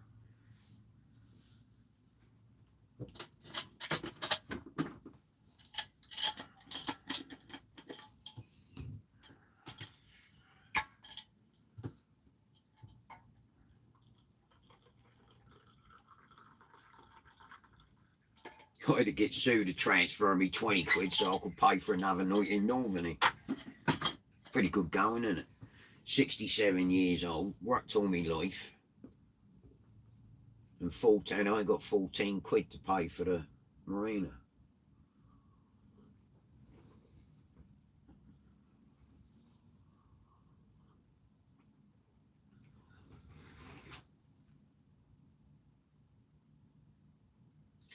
I've tried that. The problem with the bank on the left as you come out of Chillers, which is basically the Witterings, the sandbank, you know where you fish for tope in the gully? Well, the sandbank's always moving on the port side as you're going out, but it shallows off all the way from, say, if you're stood on the beach at Sandy Point, go out 100 yards, and then the sandbank starts. Well, it's the same level all the way to the Witterings. There's been so many boats sat on that where the tide's gone out, you know what I mean, or they haven't seen it, that you can't get to there to fish it. You've got to go all the way round like Selsey Bill to come back to it. It's all right for you in a rubber duck, because you drafts would be 2 inches of water. I mean, I can get away in 0.8 of a metre of water in this with the outboard kicked up and still moving.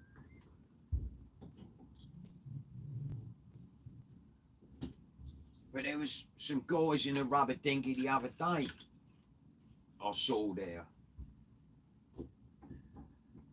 And they left, they came out of where Sparks Marina is, and I see him going across, and I thought, oh, this would be interesting. 2 young lads and 2 young girls.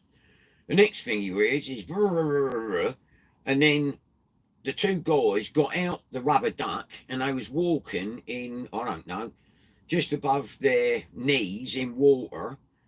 They must have walked for about 100 yards to get off the sandbank. Mr. and Mrs. Diner, good evening. How you doing? Nice to see you again. Welcome to the madhouse. Yeah, so I won't be. That'll probably be me for best part of a week. Dan, I won't be out anymore. And I ain't got enough footage on my GoPro to make a decent video because I keep forgetting to switch the epoxy thing on.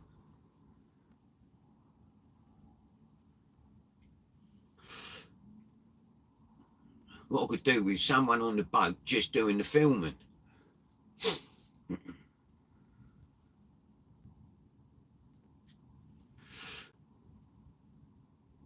Night, Hatchie. I mean, I sold the gimbal because that was like NASA technology to me. I thought I ain't never going to use that. Well, where the fucking hell are we going now?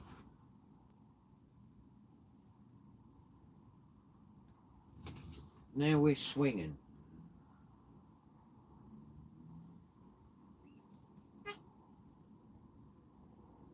If a seal came up now, I'd have kittens.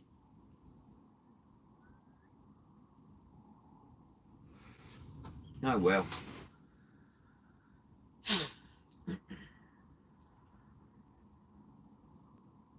Yeah, I'm crap at it then. And because I can't, the one on my chair, I've got the head thing, it goes on. I've got the chest thing, it goes on. Because I can't see the screen, because I'm blind as a bat, I don't know what I'm filming. I downloaded a bit the other day when I actually caught a fish. You could see the side of the boat, the net handle. Didn't see the fish at all. I completely missed the fish.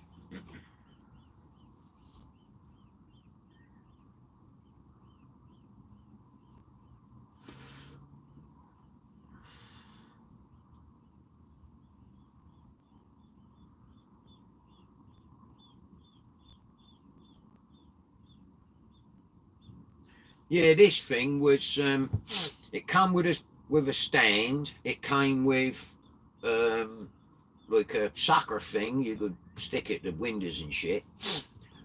And it was for a GoPro. And it, like, I don't know. I mean, you set it up and don't matter what the boat does, it stays where you put it. But I'd aim it at the wrong place to start with, and so I thought that can go. So our Billy's girlfriend's uncle wanted one. He does a lot of filming, so I let him have that, and the big microphone that come with it that plugged into it, like with a big, looked like half a fox attached to it.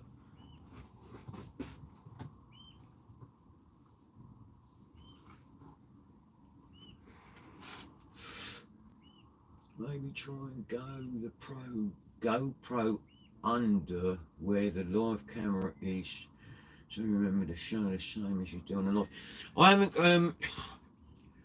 What I wanted to do was, because I put it on my chest, I thought that when I'm playing it in the water, you'll see the fish in the water.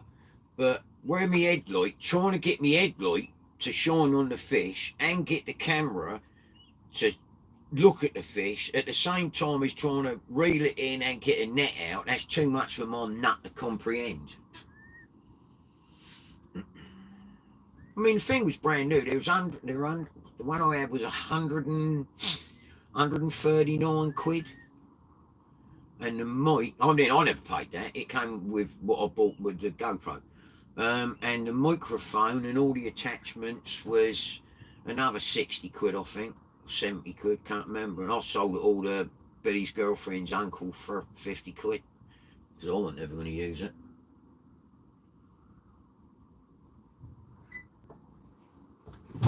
Oh, there we go. Better boy. Are you there? Of course you're not. Missed that, didn't I? Bloody sea. Yeah. That's a good bite.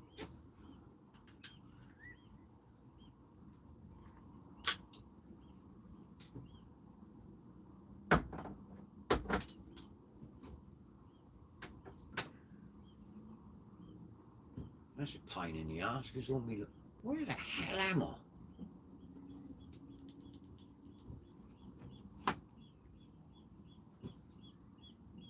The tide's going that way, and the lines are going that way. What's that ever all about? Don't make sense. I'm in a possessed sea.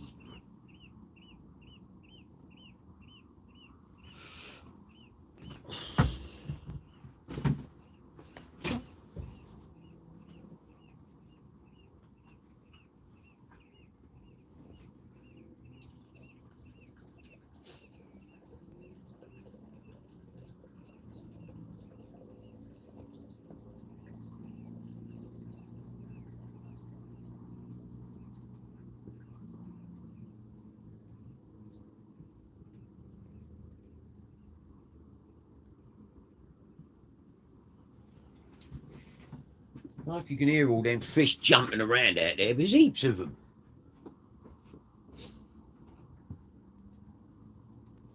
Mullet. Jumping out of the water like dolphins.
Where's the line going this time?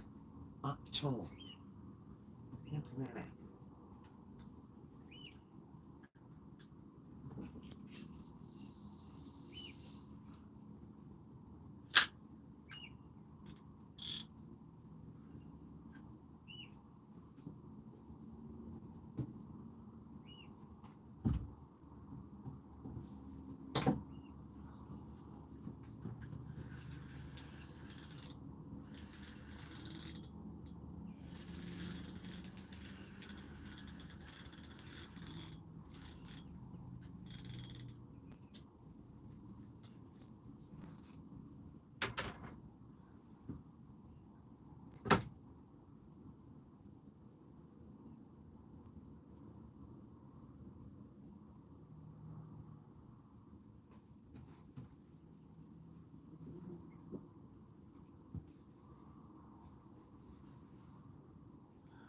Trying to use all the worms up. Before the tide starts running and I'll get covered in weed.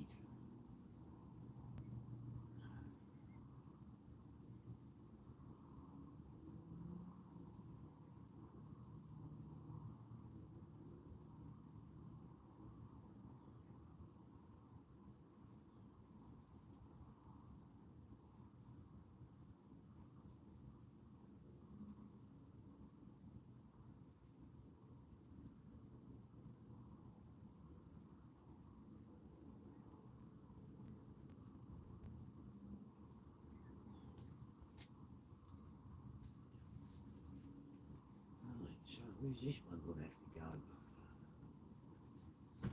This one's going to have to go over that side of the boat.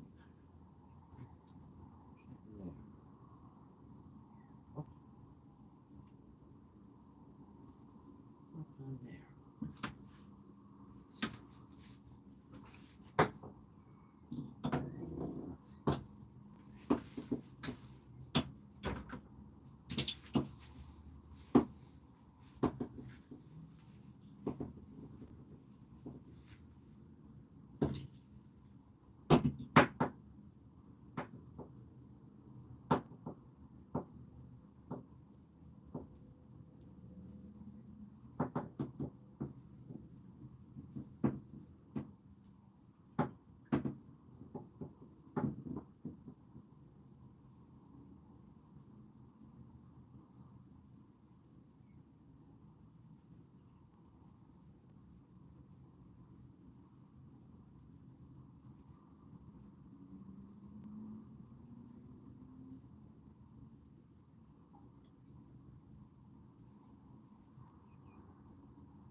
No sense.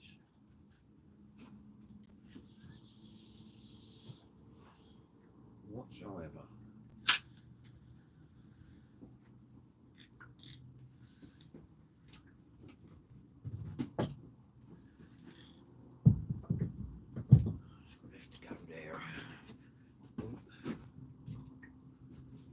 We'll have to go there. Kayak dangler, yeah, I'm dragging.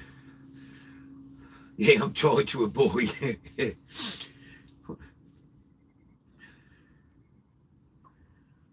Yes, Andrew. One keeper, 48 centimetres and about 6 what I'll call shoal bass, which were about 35, 36 centimetres. Yeah, it was Will. Yeah, I'm anchored up to a yacht buoy, so I'm not dragging the anchor. It's just weird. The tide is going that way, and my lines are going that way, and there's no wind, so it just doesn't make any sense at all.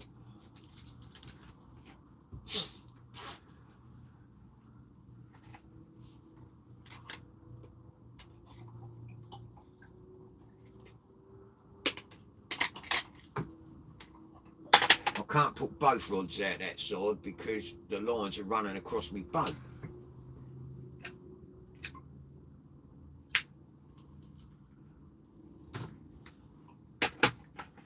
Right, hello, my old mucker. Couple of nights about watching on the TV, you can know, on the phone tonight. Yeah, I'm good, thanks, Ray. Hope you're good and all, mate.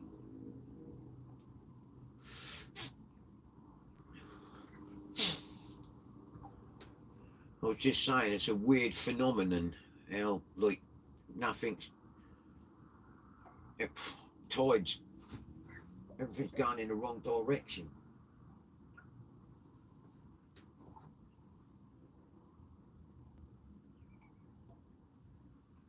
The tide should be running that way.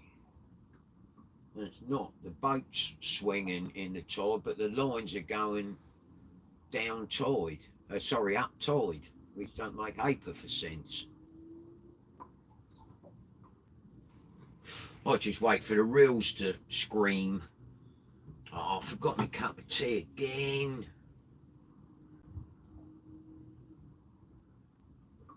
Yuck.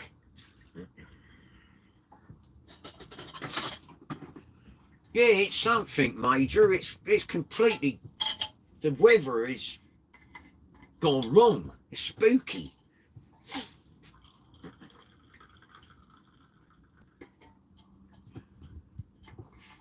Your brain and your experience tells you should be going one way, and it's just not.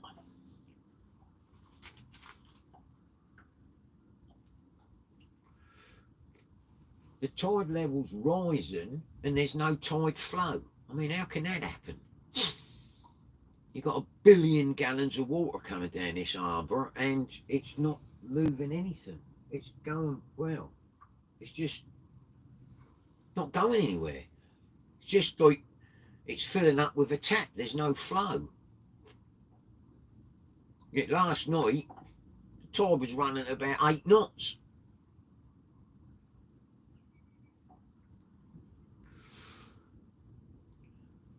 So what do I know? I'm just a dumb old fisherman.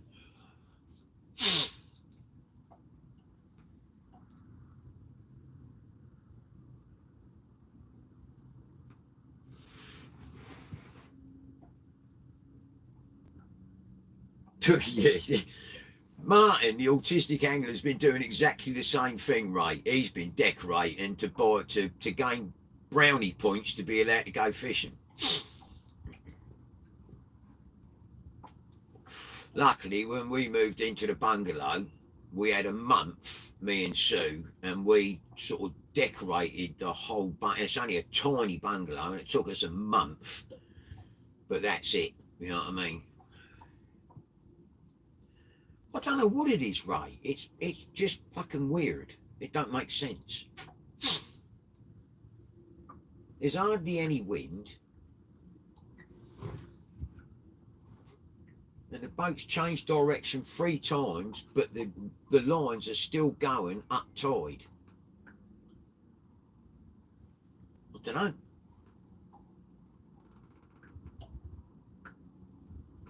I'll probably get absconded by one of them UFO things in a minute.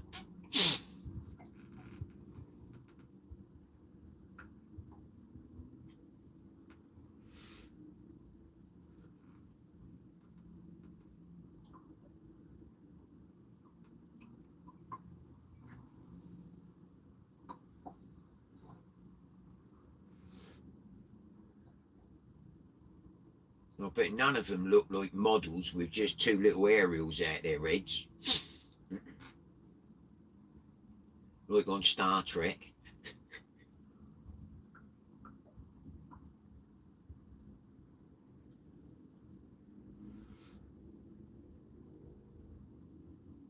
I'd get a big, ugly, fat alien with gills or something. No, you're probably right, Ray. They'd suck me up and go, oh, fucking hell, there's a fucking terrible specimen, and dump me back down again.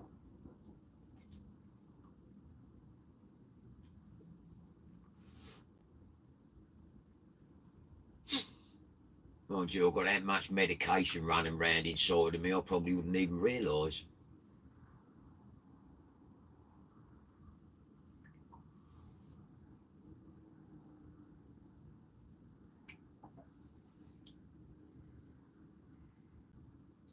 I takes me daily tablets 3 times a day with one of them shovels that they used to use in the old sweet shops to get the boiled sweets out of the jars. I just shovels them up and tips them down my throat. When Sue goes to Boots to get more medicine, she comes back with a carrier bag, about the size of an Iceland shopping bag.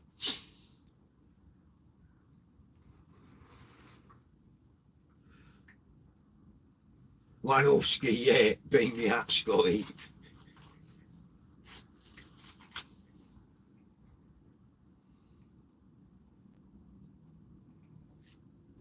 Makes me laugh. Back in the 60s, they had flip phones.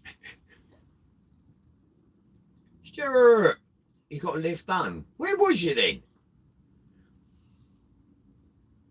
Carl's out tonight, apparently, fishing Shoreham.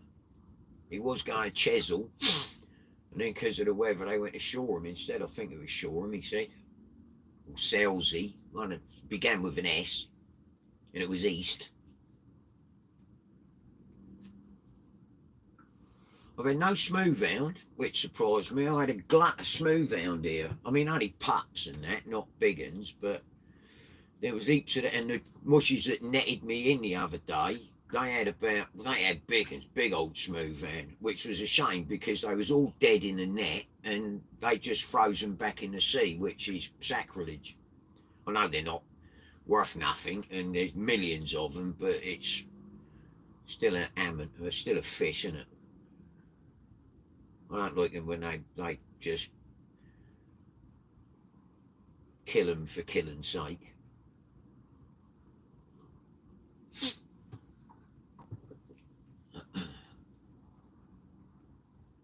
I had a big one here when Sue was with me. Fucking tail on it was like a fresher shark, so it snapped me 80-pound braid. It came out, I see, like it was about, I don't know, 18 inches deep in the water, and then it dove under the boat, and its tail was about like a shark tail, come out about that big at the side of the boat. Then it run me straight under the keel and snapped the braid. Which ain't a bad thing, because I don't think I would have wanted to get it in the boat if it was that big. Probably, but I mean, I can get bit by a fucking green eel. That thing would have took half my arm off.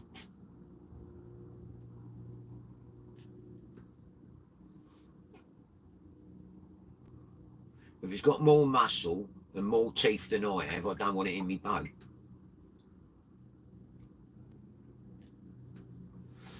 Because I'll be sat on top of the cabin waiting for it to calm down.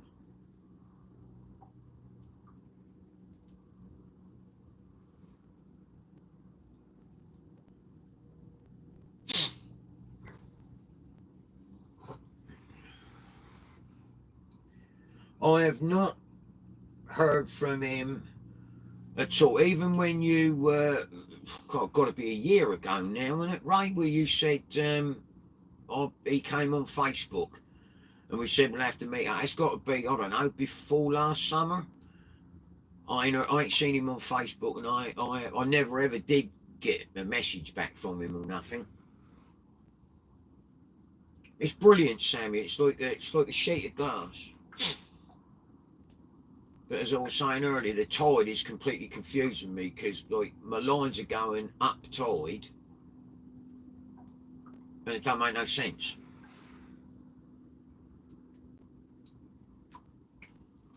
Yeah, it's a calm before the storm, Sam. 60-mile-an-hour winds at 4 o'clock tomorrow morning, so I will not be here then. As soon as I've run out of ragworm, I'm going to bolt. Batten down the hatches. Rope all me port and starboard lines fucking nice and tight in the marina.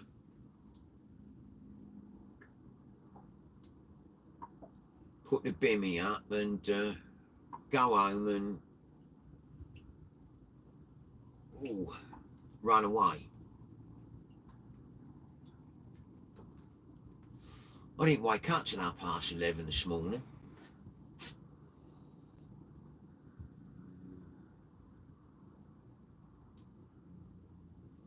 Yeah, they forecast storm, I don't know, whatever it's called. They've named it.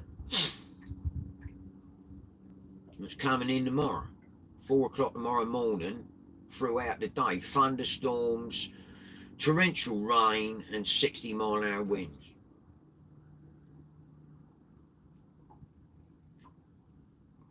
Not for me, Gunga Din.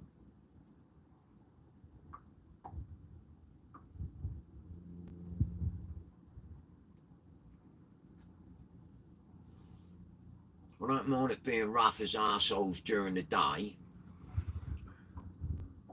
Yeah, I don't know, I know it's named, but yeah, I don't want to be in that sort of weather in the pitch black with no moon, overcast, can't even see a fucking star in the sky, and black as a pot apart from the lights on my boat.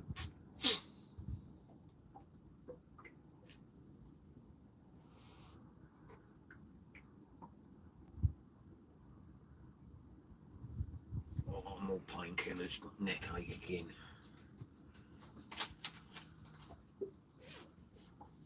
Always give them girls' names or ladies' names, don't you? I wonder why that is.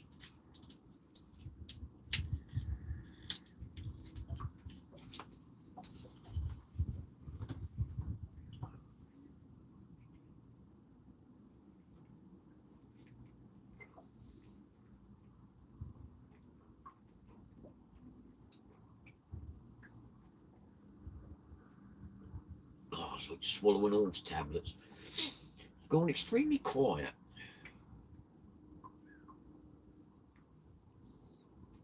I think I've had 8 bass, 7 bass. Can't remember. Lost count. And one 48cm keeper.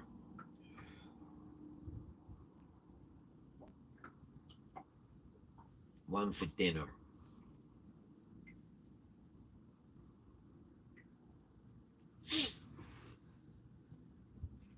Yeah, I think you're right there, Ray. Don't tell Sue I said that, though. She'd beat me up.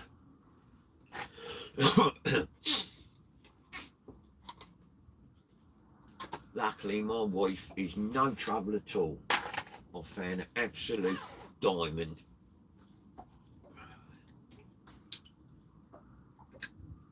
And she loves fishing when it ain't rough.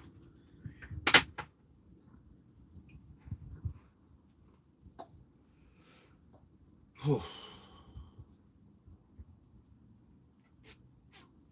might fillet that one.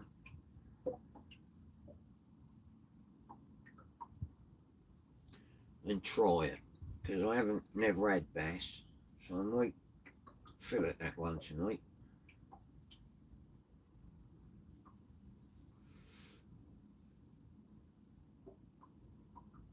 And then cook it up tomorrow for a bit of dinner.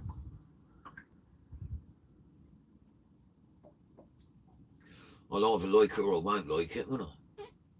I'm not a lover of really strong flavoured fish. I like cod.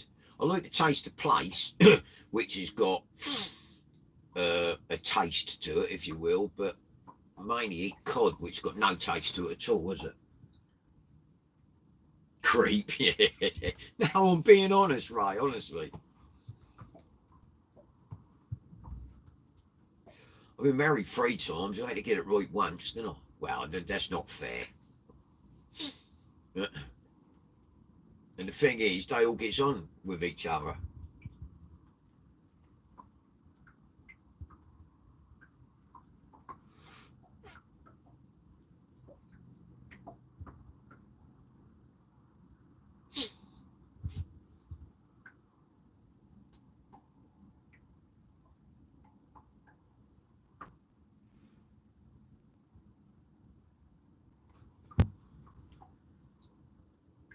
Hello, DJ. I think 6 bass, 1 keeper, DJ. Run at 48 centimetres, which I'm going to fillet tonight and try tomorrow. See if I like the taste of bass.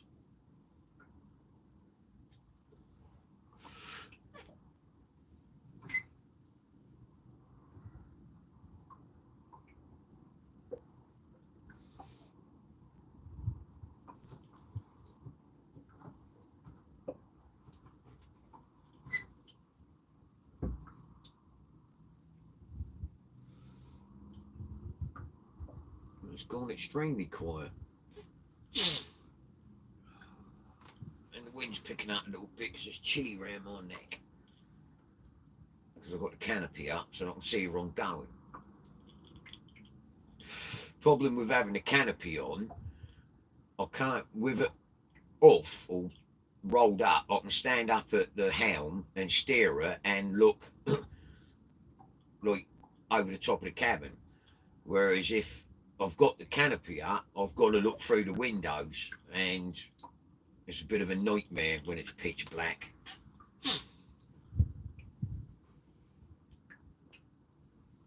But I'll put it back on again tonight before I go home in the harbour. Get most of the rain out. I mean, I've got 2 bilge pumps on here, so.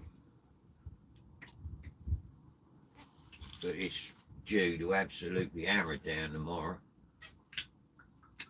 Got fish on the sounder.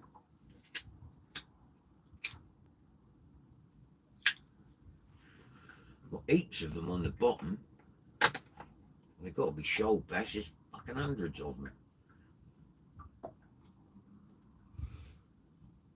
Got swim bladders everywhere.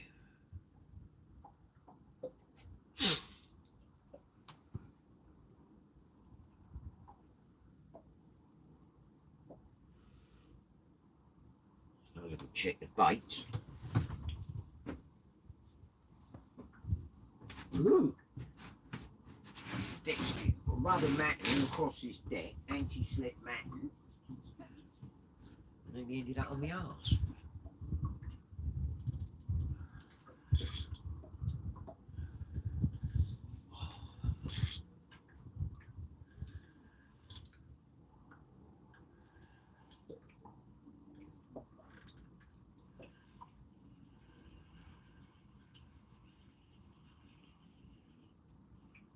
Well, not much on there.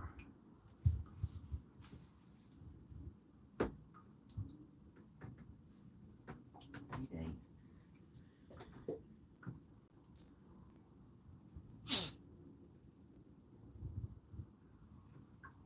I don't know how Will fishes every night. I've fished for the past, I think, 4 or 5 nights, and I am absolutely shot to bits. How he does it every night, I do not know. And he blows that rubber duck up and loads it up and then gets back and has to let the rubber duck down and load it all up in the car again. I don't know how he does it. He's a machine.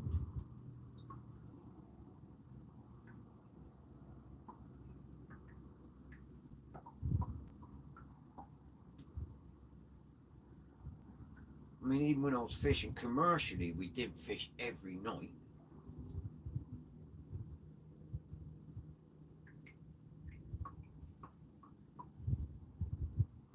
You'd have no life, because you're half a kip all day.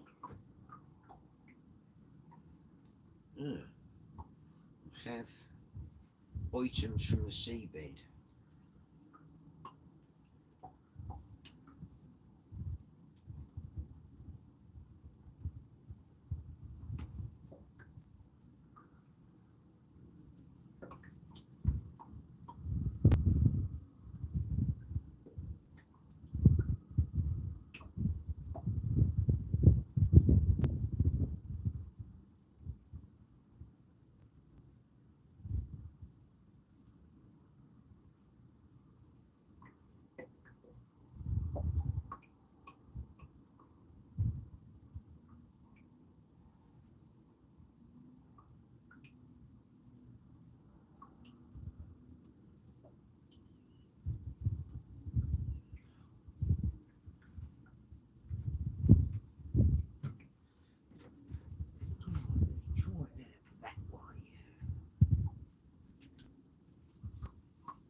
Sea monster.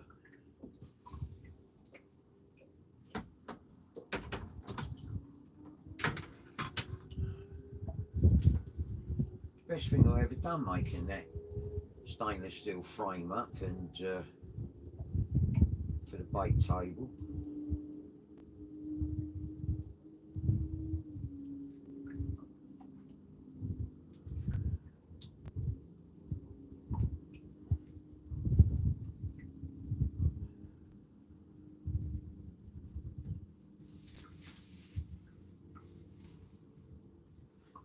Getting through the worms, so that's a good thing.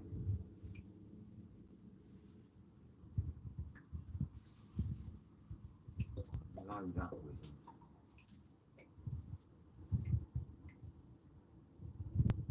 Don't want to waste them.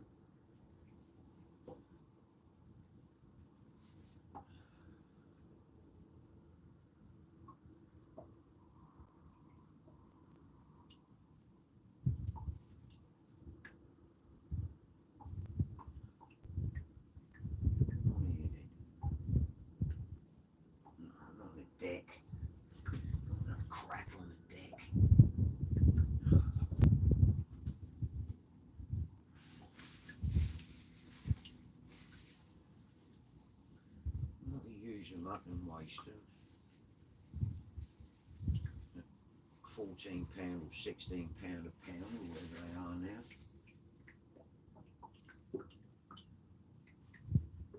These go bananas.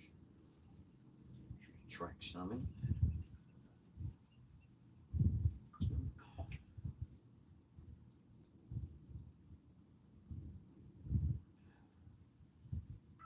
In the finger job. Get out me finger hook.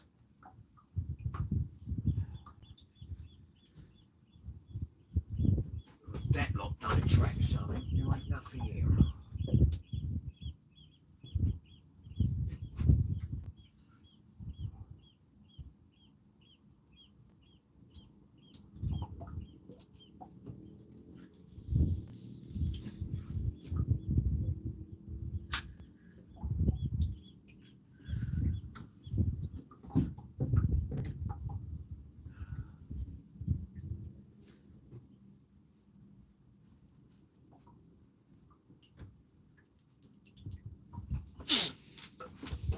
Ooh. Bill, what baits you got with you, by the way? Purely ragworm, Stuart. Nothing else works in this harbour. What? You catch? No. You catch through the window. Yeah, that was mental, wasn't it? Oh dear, Sue had to bring the fish in through the front window of the cabin. What's that ever all about? You don't get that every day, do you?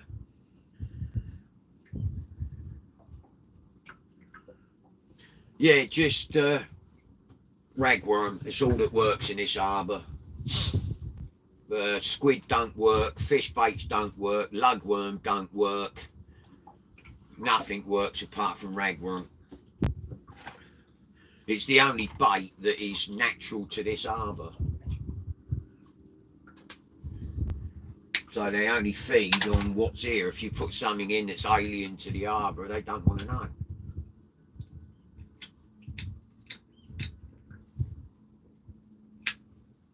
Yet when you gut them, they're full of crab, little tiny crabs, about the size of your thumbnail. About 40 of them. Oh, there's a bite.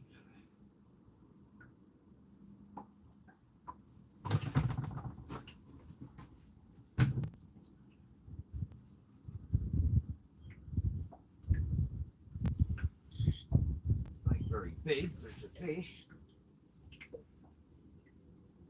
Still there. That's more, oh yeah.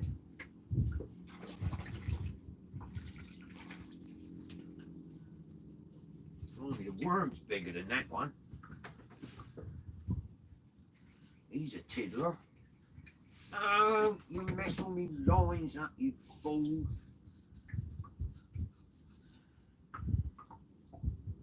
Oh look, you've gone and got yourself tangled up, you prawn.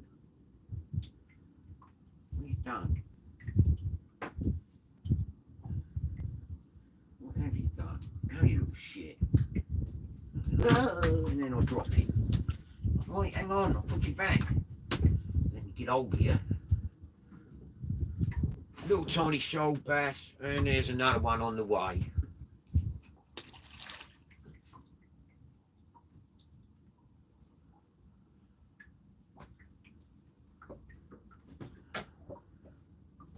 Gutty little sods.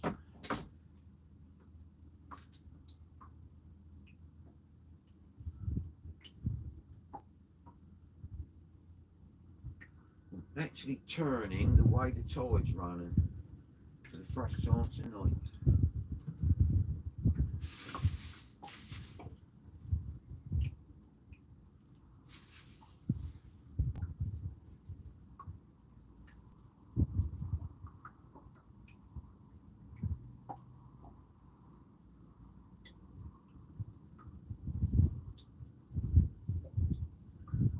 Oh, there goes another one. I'm a bit busy at the minute. Obviously, it's all them shoal bass. It was on my sounder. The amount of rag room I got on there is probably enough for them to have a 3-course meal, so they're struggling to get through it.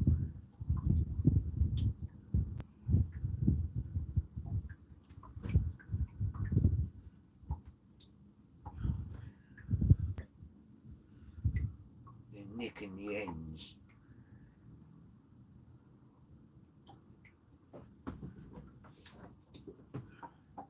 Chill, Winston, I'll be with you in a minute.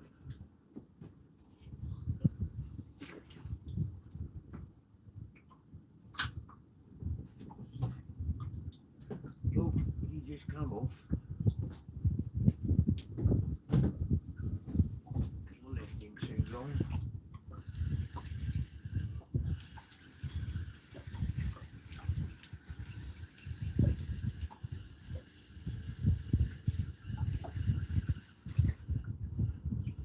God, I've stripped that look in seconds.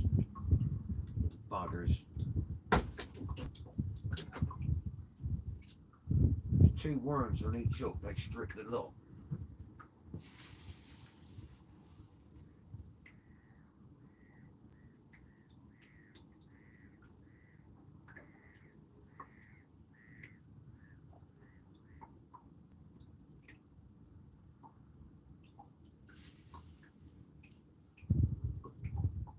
Just trying to use the worms up.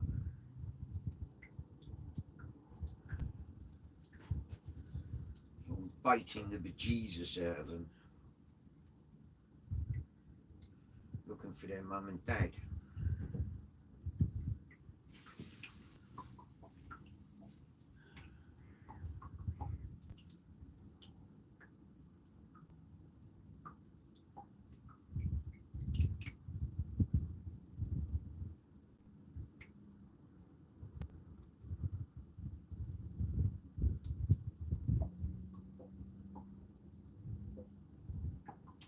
Go on.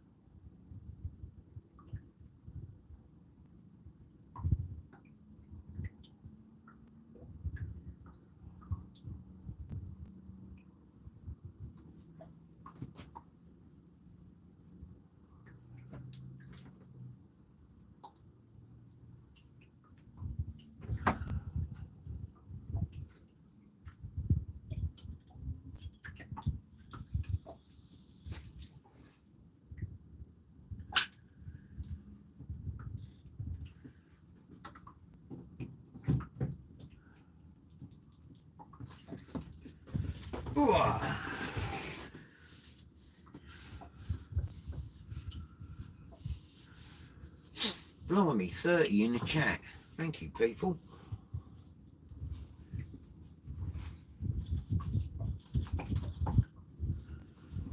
43 likes. Thank you very much indeed.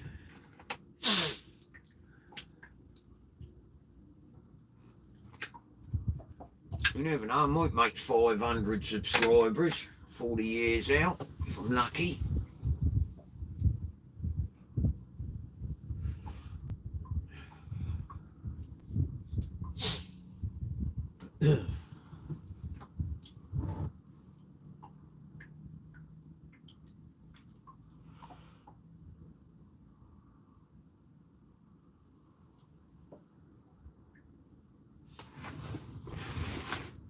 How's Will doing? Anybody jumping from channel to channel?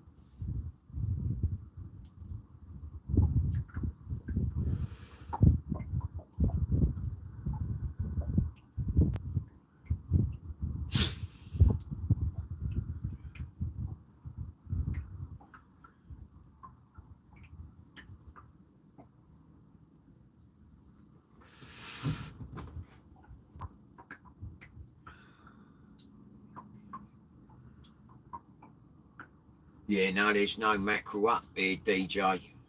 I ain't seen any up here this year. I think because the weather's so strange. When they do come out here, they come out here in droves. And then I'll put the floodlights on the sides of the cabin that shine down on the water. And you end up with massive bait balls and mackerel going everywhere. But I've not seen one this year.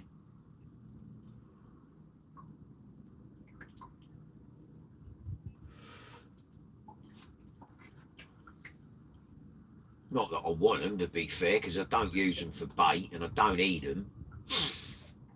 I mean, last year when me and Martin rung the bell with them, ended up to be 100, 200 of the bloody things. I was giving everybody I knew, I mean, I ended up filleting most of them and giving people bagfuls of fillets. So I could just cook them, didn't have to gut them or do anything with them. I already done it all. That's because I got fed up with catching them and Martin was still catching them, so I just started filleting mine. I don't fish for ray, I don't fish for congers, so the bass don't take him where I fish, so it's pointless me having them. I won't kill them for the sake of just killing them. Oh, that's a better bite. It's only small though.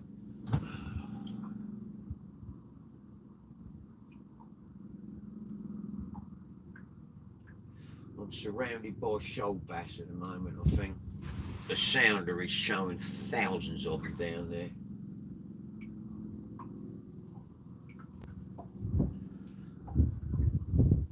This tide is coming up really slow.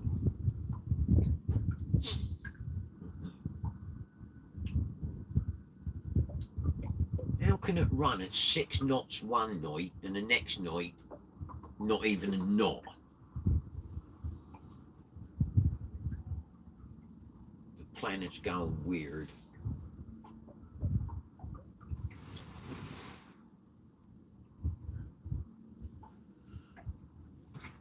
My old ear rolls are getting cold.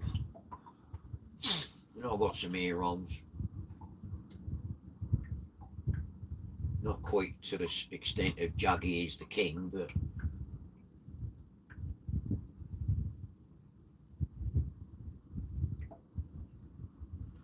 half 11.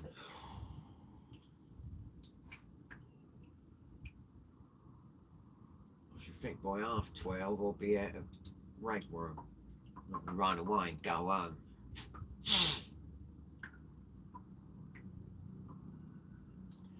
If it weren't for Dangler Dan telling me the other day that how to make my lives viewable after, you know, like make them public, I didn't. My thumb locked. I didn't even know how to do that. I do now, thanks to Dan.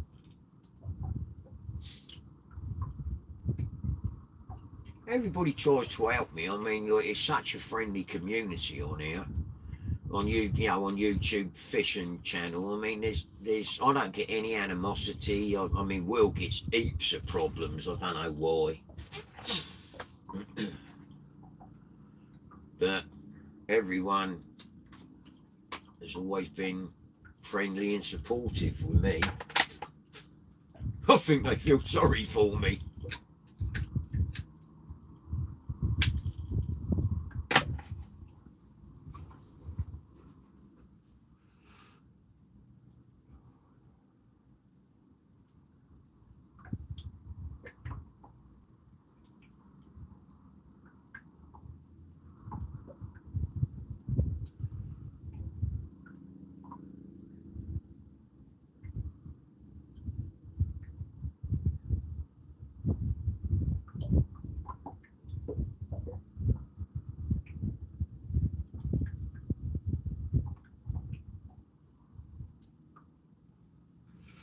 least I can see where I'm going when I go home now.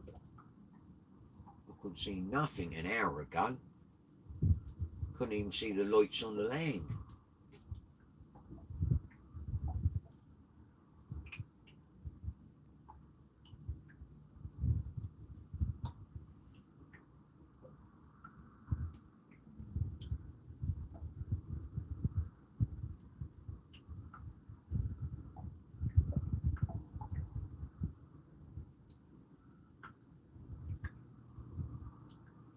But the mist has lifted. I suppose a bit of breeze has blown it away.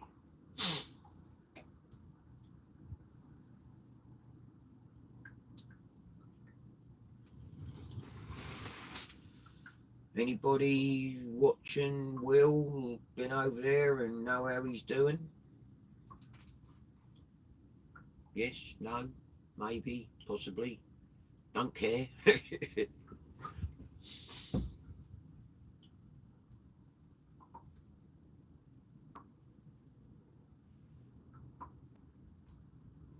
Is he in his rubber boat or is he on the beach somewhere?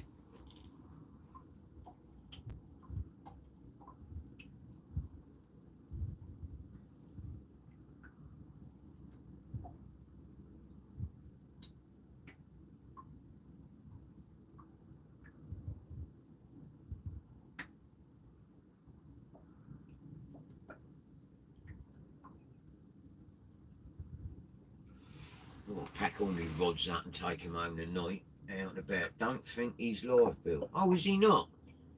Oh, I thought he was live tonight. Thank you for telling me. Strange for him not to be out.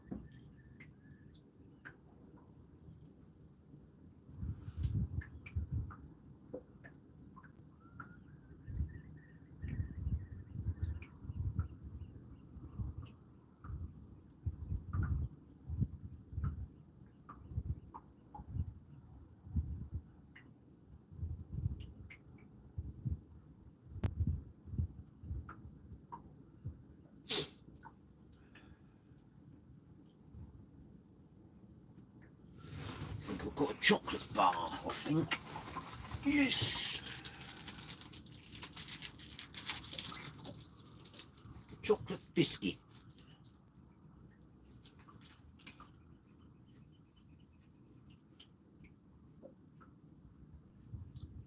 Can't even remember what I had for dinner.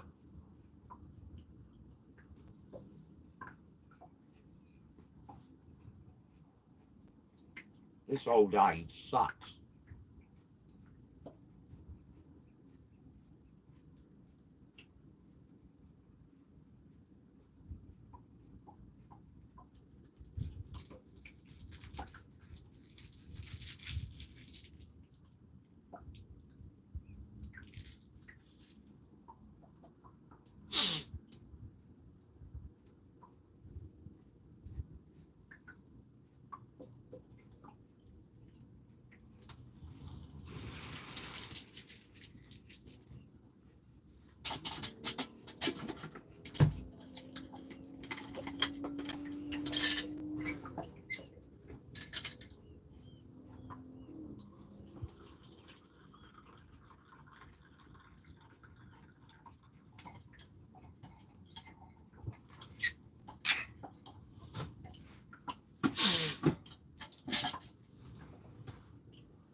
was saying, I'm surprised I haven't had a smooth hound. There was hundreds of them around here the other day.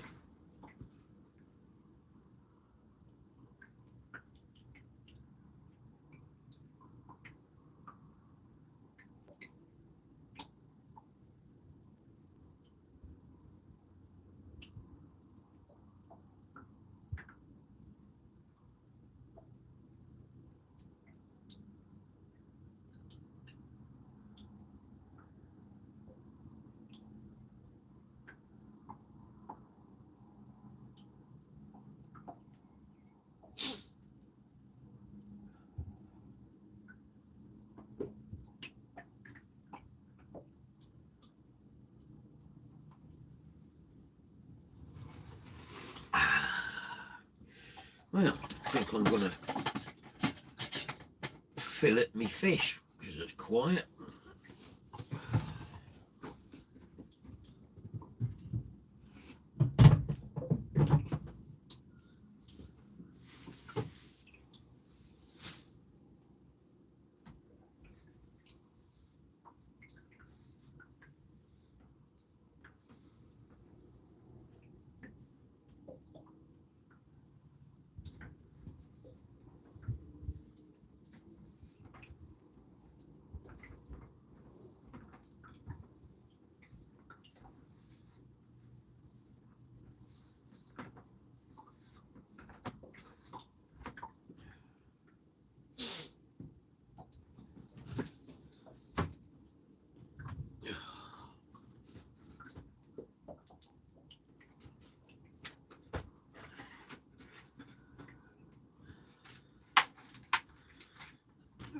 Right.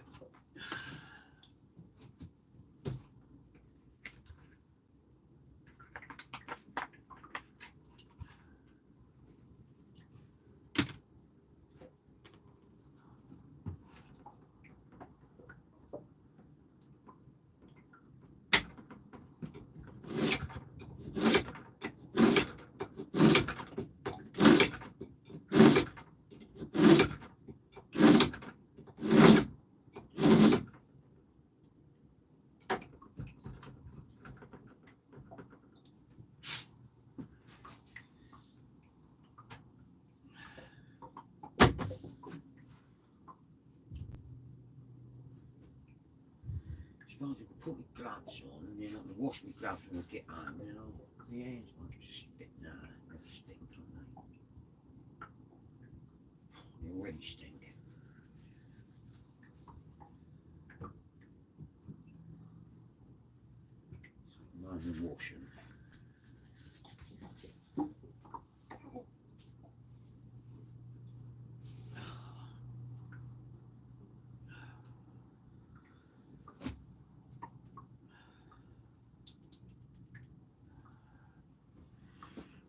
That's me dinner for tomorrow. So I'm going to get on and fillet that.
You just scale the boat.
Little crabs everywhere.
Do, do, do, do, do.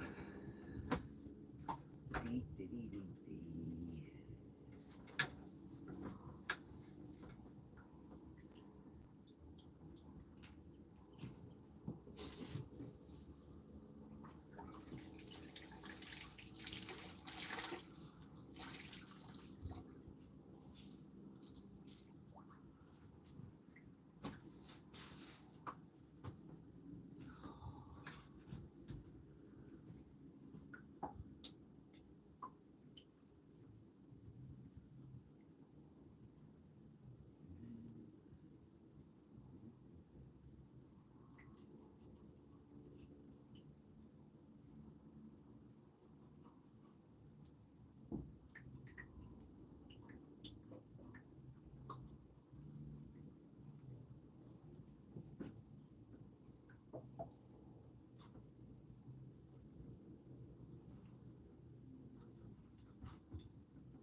Oh, she knows.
Dinner sorted for tomorrow.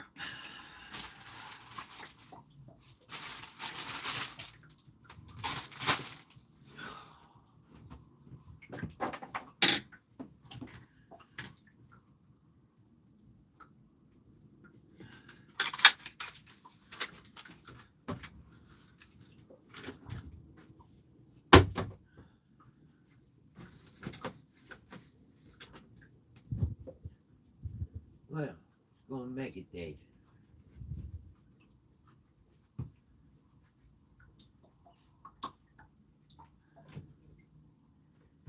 Go on to Ted quiet.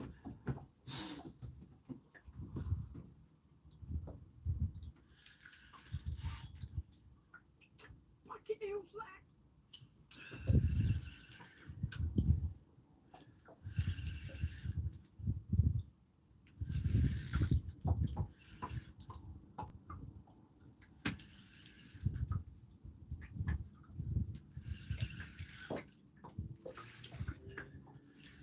What the hell is that?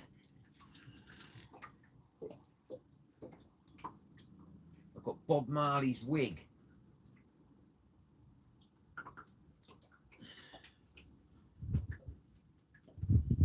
Bob Marley's wig.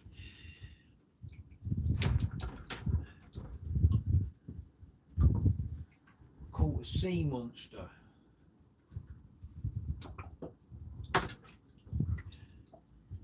Ugh. It's a tube thing.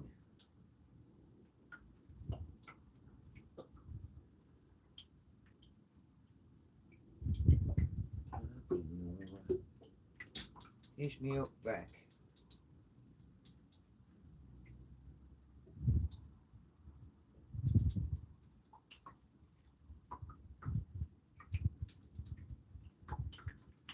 Ugh. It's got legs and things.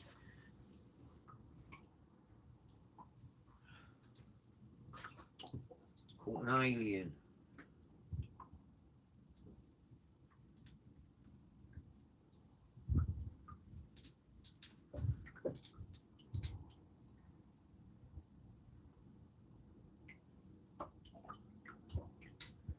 Caught a sea monster.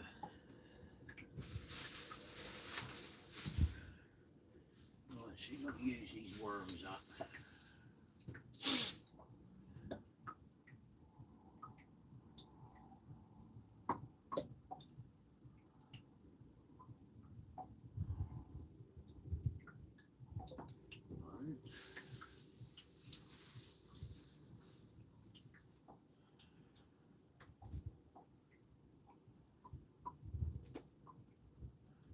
Yup, one on the floor.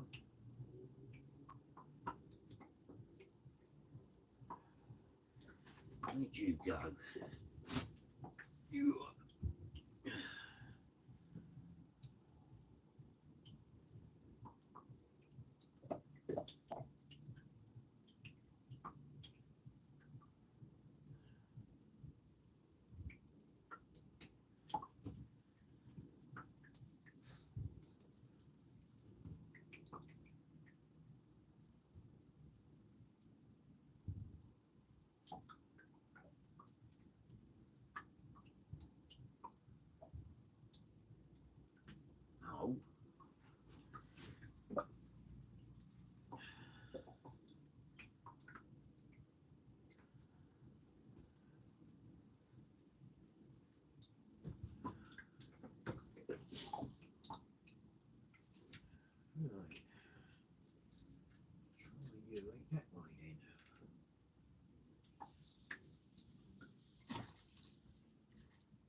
Oh shit.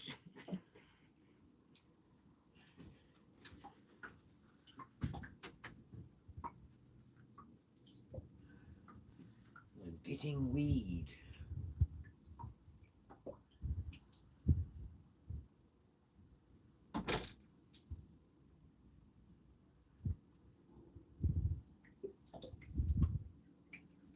Snotty green stuff. Throws everything in a tangle.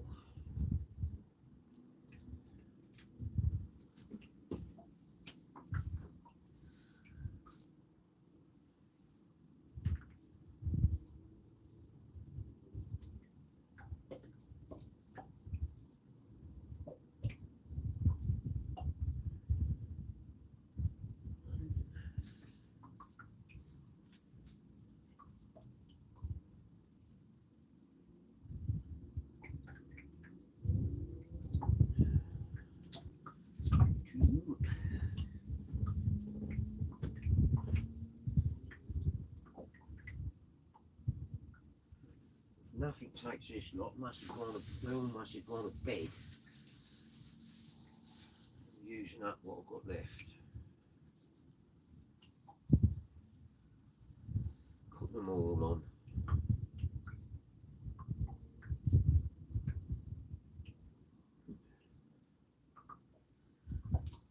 Giving them a feast.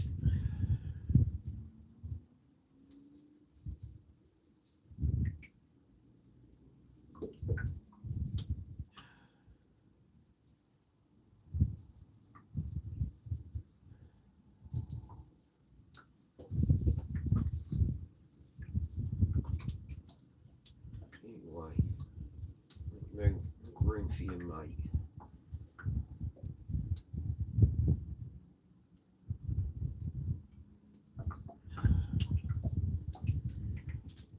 Positive banquet for a fish.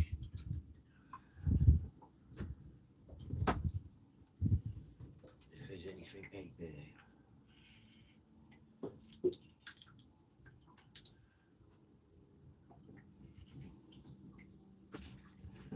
There's something on that one.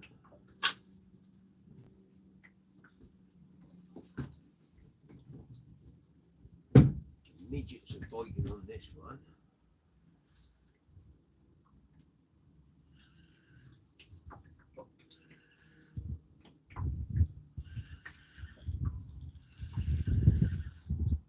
Small coming in.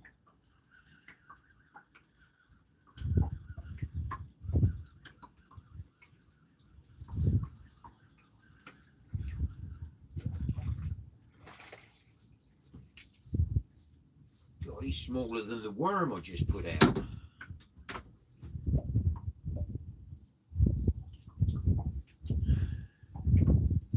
Greedy little sod.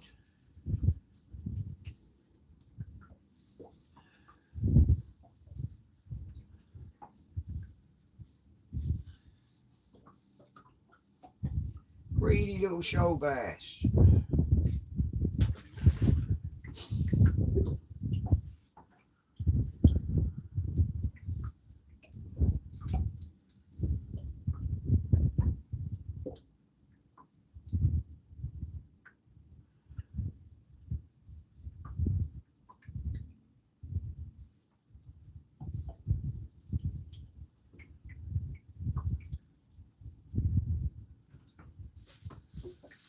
This should be the last of them.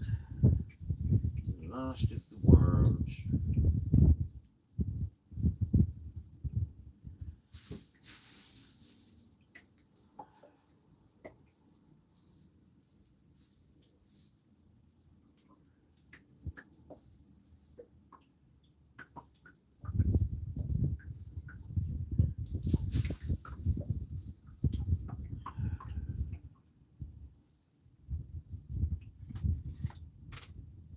Ow, you bastard!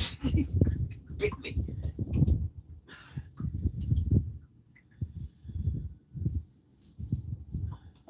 I don't want to say ow, they're only pinches are minuscule. I think it's a natural reaction.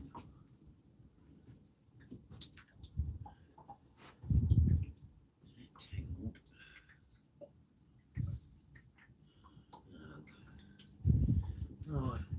last one.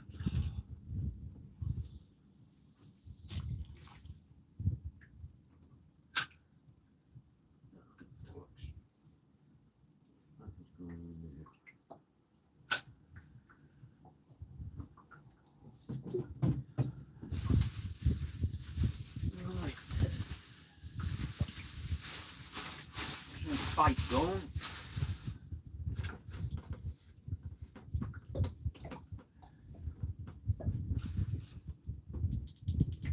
Whoa. Glorious. All right, Dano.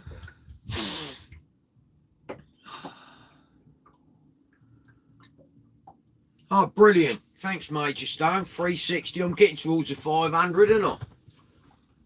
I think that's, I don't know, 9, 10 bass. How you doing, Dano, my old mucker?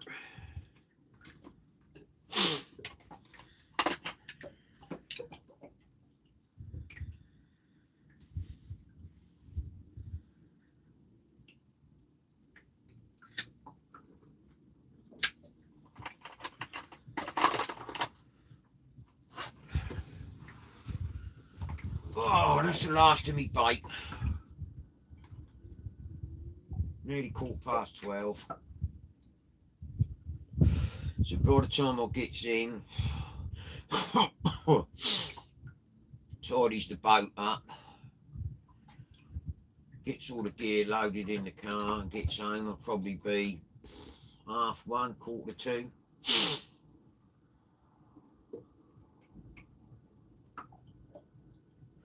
Be a bloody early night for me.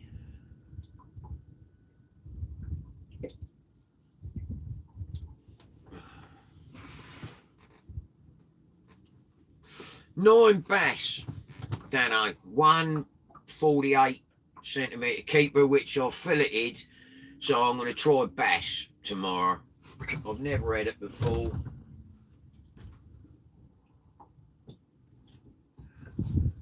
So I'm going to try it tomorrow. But I'm inundated with shoal bass, Dan, because I'm in the harbour, staying out of the way of the wind and nastiness.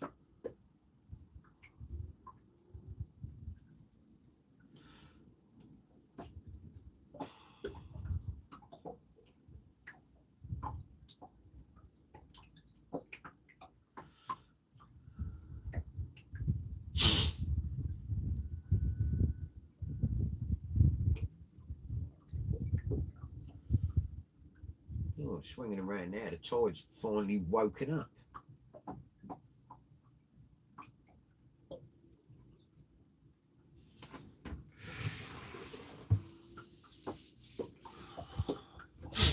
I'm showing loads of fish underneath, but I'm sure they're all shoalies. I've got a couple of really big swim bladders, but could be a smooth hound, I suppose, or a mullet.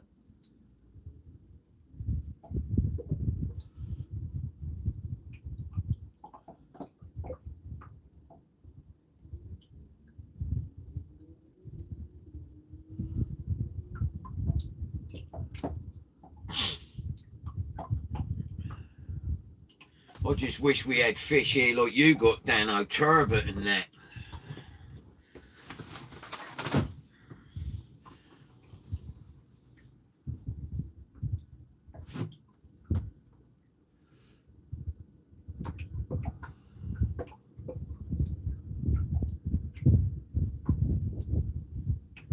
My boat is filth. Still, we're supposed to have really strong winds and all that tomorrow, so that'll wash the deck off.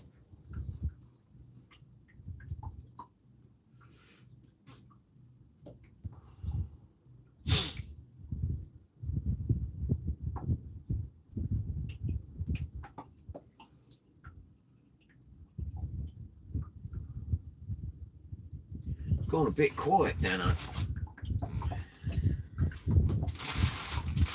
I will be having bass for dinner tomorrow night, and I'll either go, oh, that ain't too bad, or go, yuck, and throw it in a bin.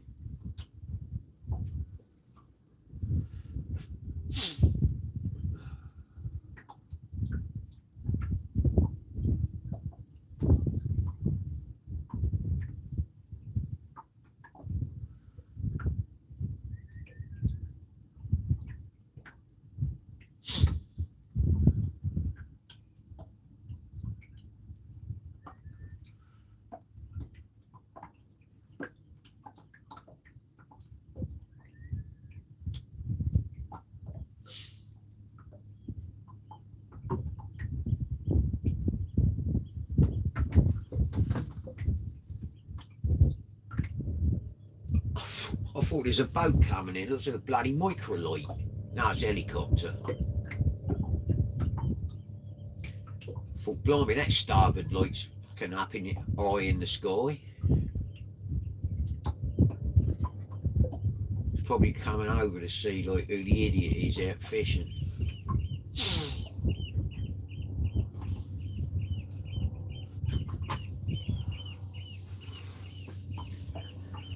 I want someone to come fishing. I'd go fishing with you, Dano. I'm fucking mental, but you're a bit far away, bruv.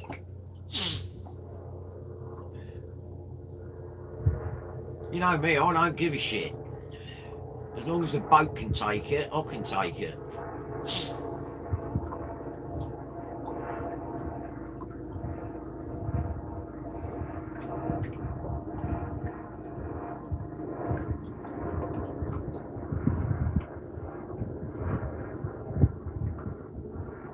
I'd feel like shit the next day after being thrown around like a lunatic for about 8 hours, but I just keep topping up with painkillers.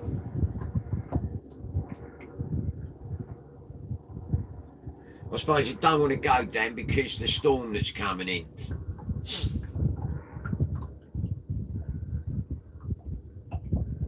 Mind you, it's supposed to hit us at 4 in the morning, so, and I think it's coming from your direction, so you should cop it within the next couple of hours.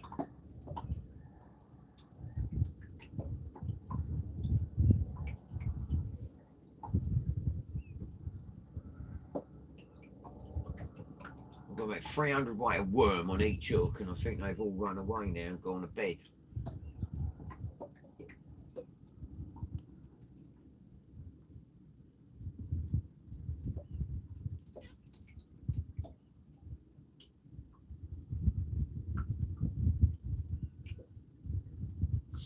You know when the weather's going to be bad here, they all takes their yachts off of these moorings and puts them in the marina.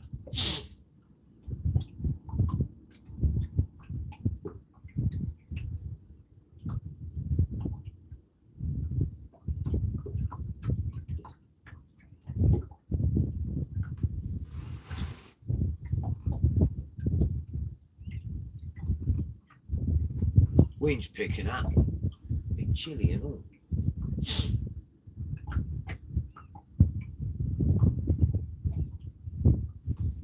Mullet jumping around, doing their dolphin imitations.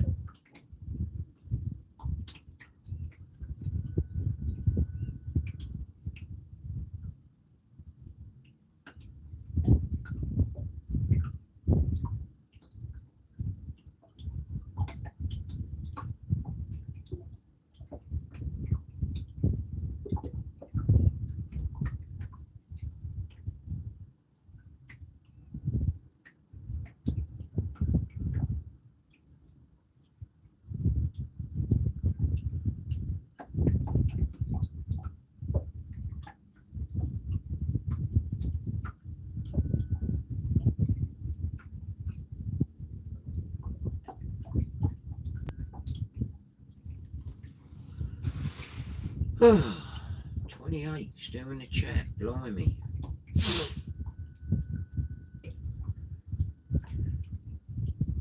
I'm showing 359 subscribers.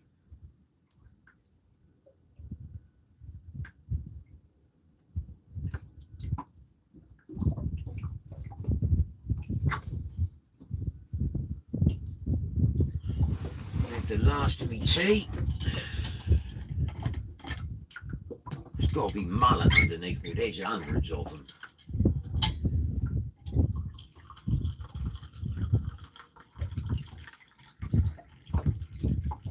Or really tiny shoal bass.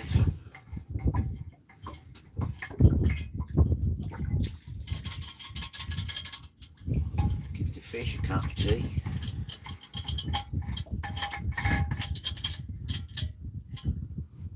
Well, I'm off last 2 weeks alone before the missus gets back. I'm off to the beach. But thanks for coming on, Will. You stay safe, brother. Appreciate you coming on. Take it easy. I won't be out again now for about 4 or 5 days because I ain't got no dough left. So I'll see you next time I'm live. Be safe. Take care.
Right, Anthony. No, I just got tea. I don't drink.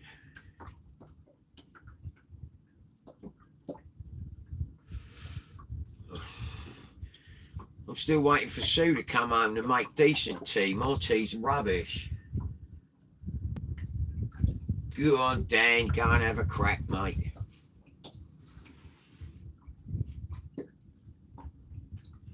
Saturday tomorrow, you can lay in. Or it's Saturday now. Wind's picking up.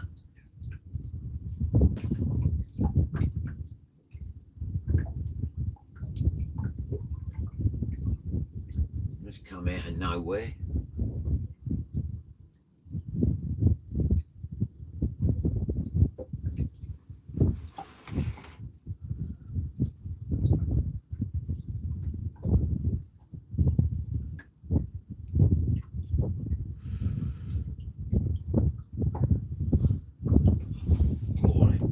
Chilly, you know. I got so used to sitting in it with a canopy over and in nice out the wind. That's it's a bit chilly.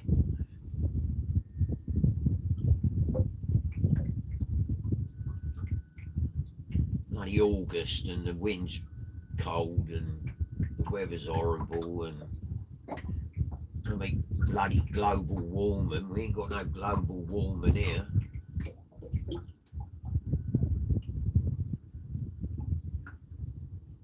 The heat gets to the English Channel and throws a left.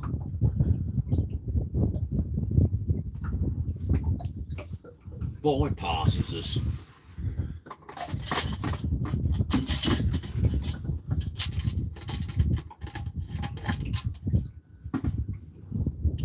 God, headbutt the steering wheel.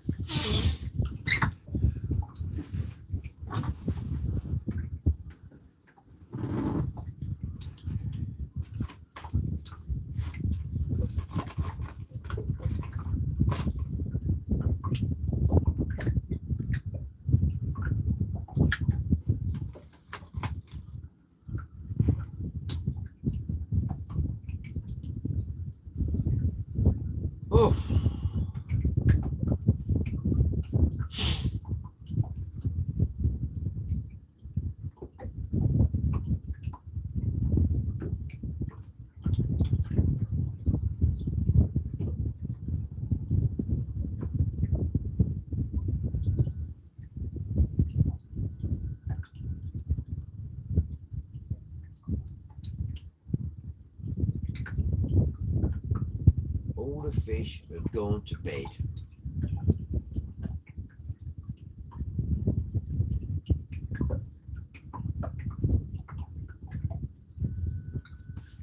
Could have been worse. I suppose I could have got a snot stick. Rods and wheels.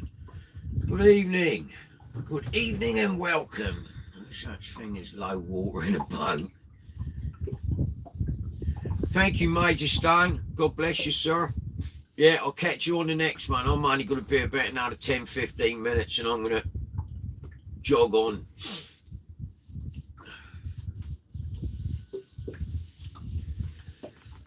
Thanks for popping on, Rods and Wheels. Appreciate it. I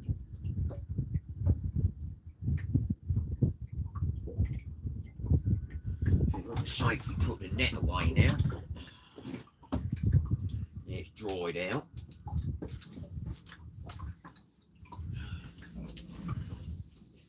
Ooh. Oh, Christ.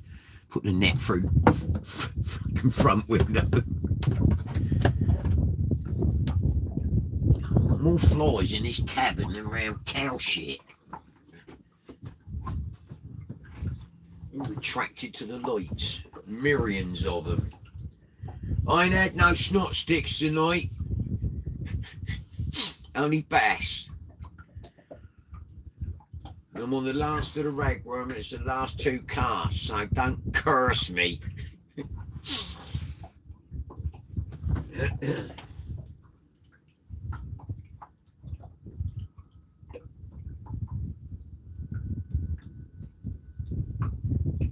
Poor old James last night, he was smothered in it. It was like whale sperm all over his jeans, all over his top. He was smothered.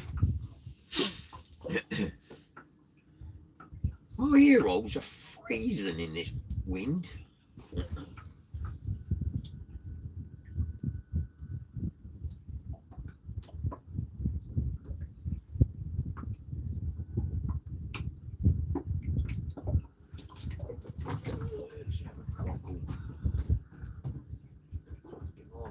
Strictly with crabs.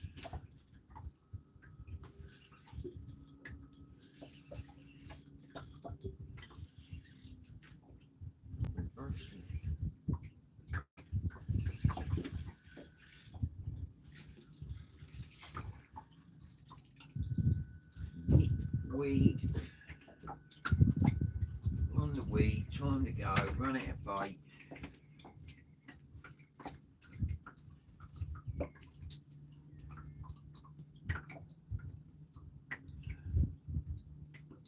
Bloody weight off me, good thing.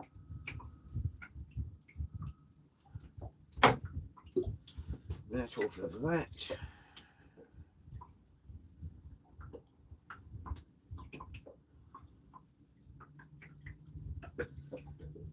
Still got ragworm on it. There's obviously nothing down there. Nothing is hungry anyway. Still, I think it was 7 bass, so it's better than nothing. Well, that one's alive. He's still trying to bite me. Off.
Order some more chinnoos when I've got some more money, because I've decimated my stock.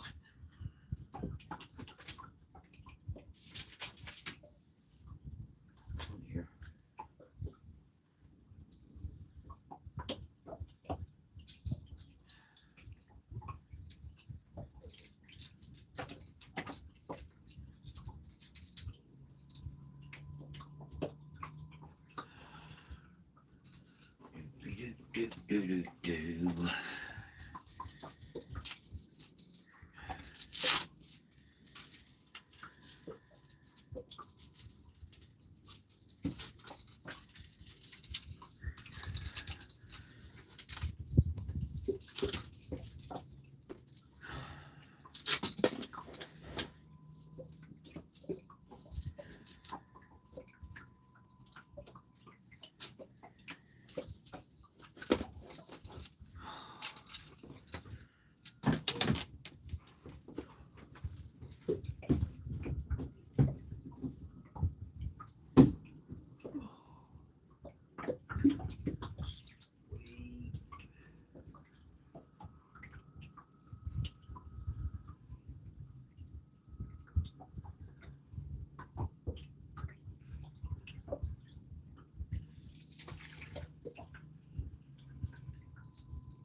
Ain't even touching the rag now, that's still on there.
Ragworm in the mouth.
Good bastard.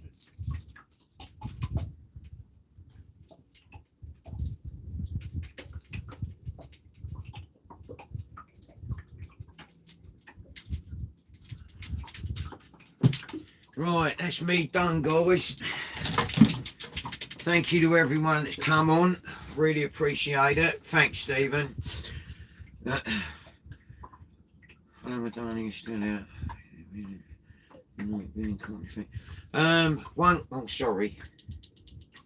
One keeper that I've filleted, so I'm going to try bass tomorrow, so I've finished now. I'm going to start the engine up and head home, love.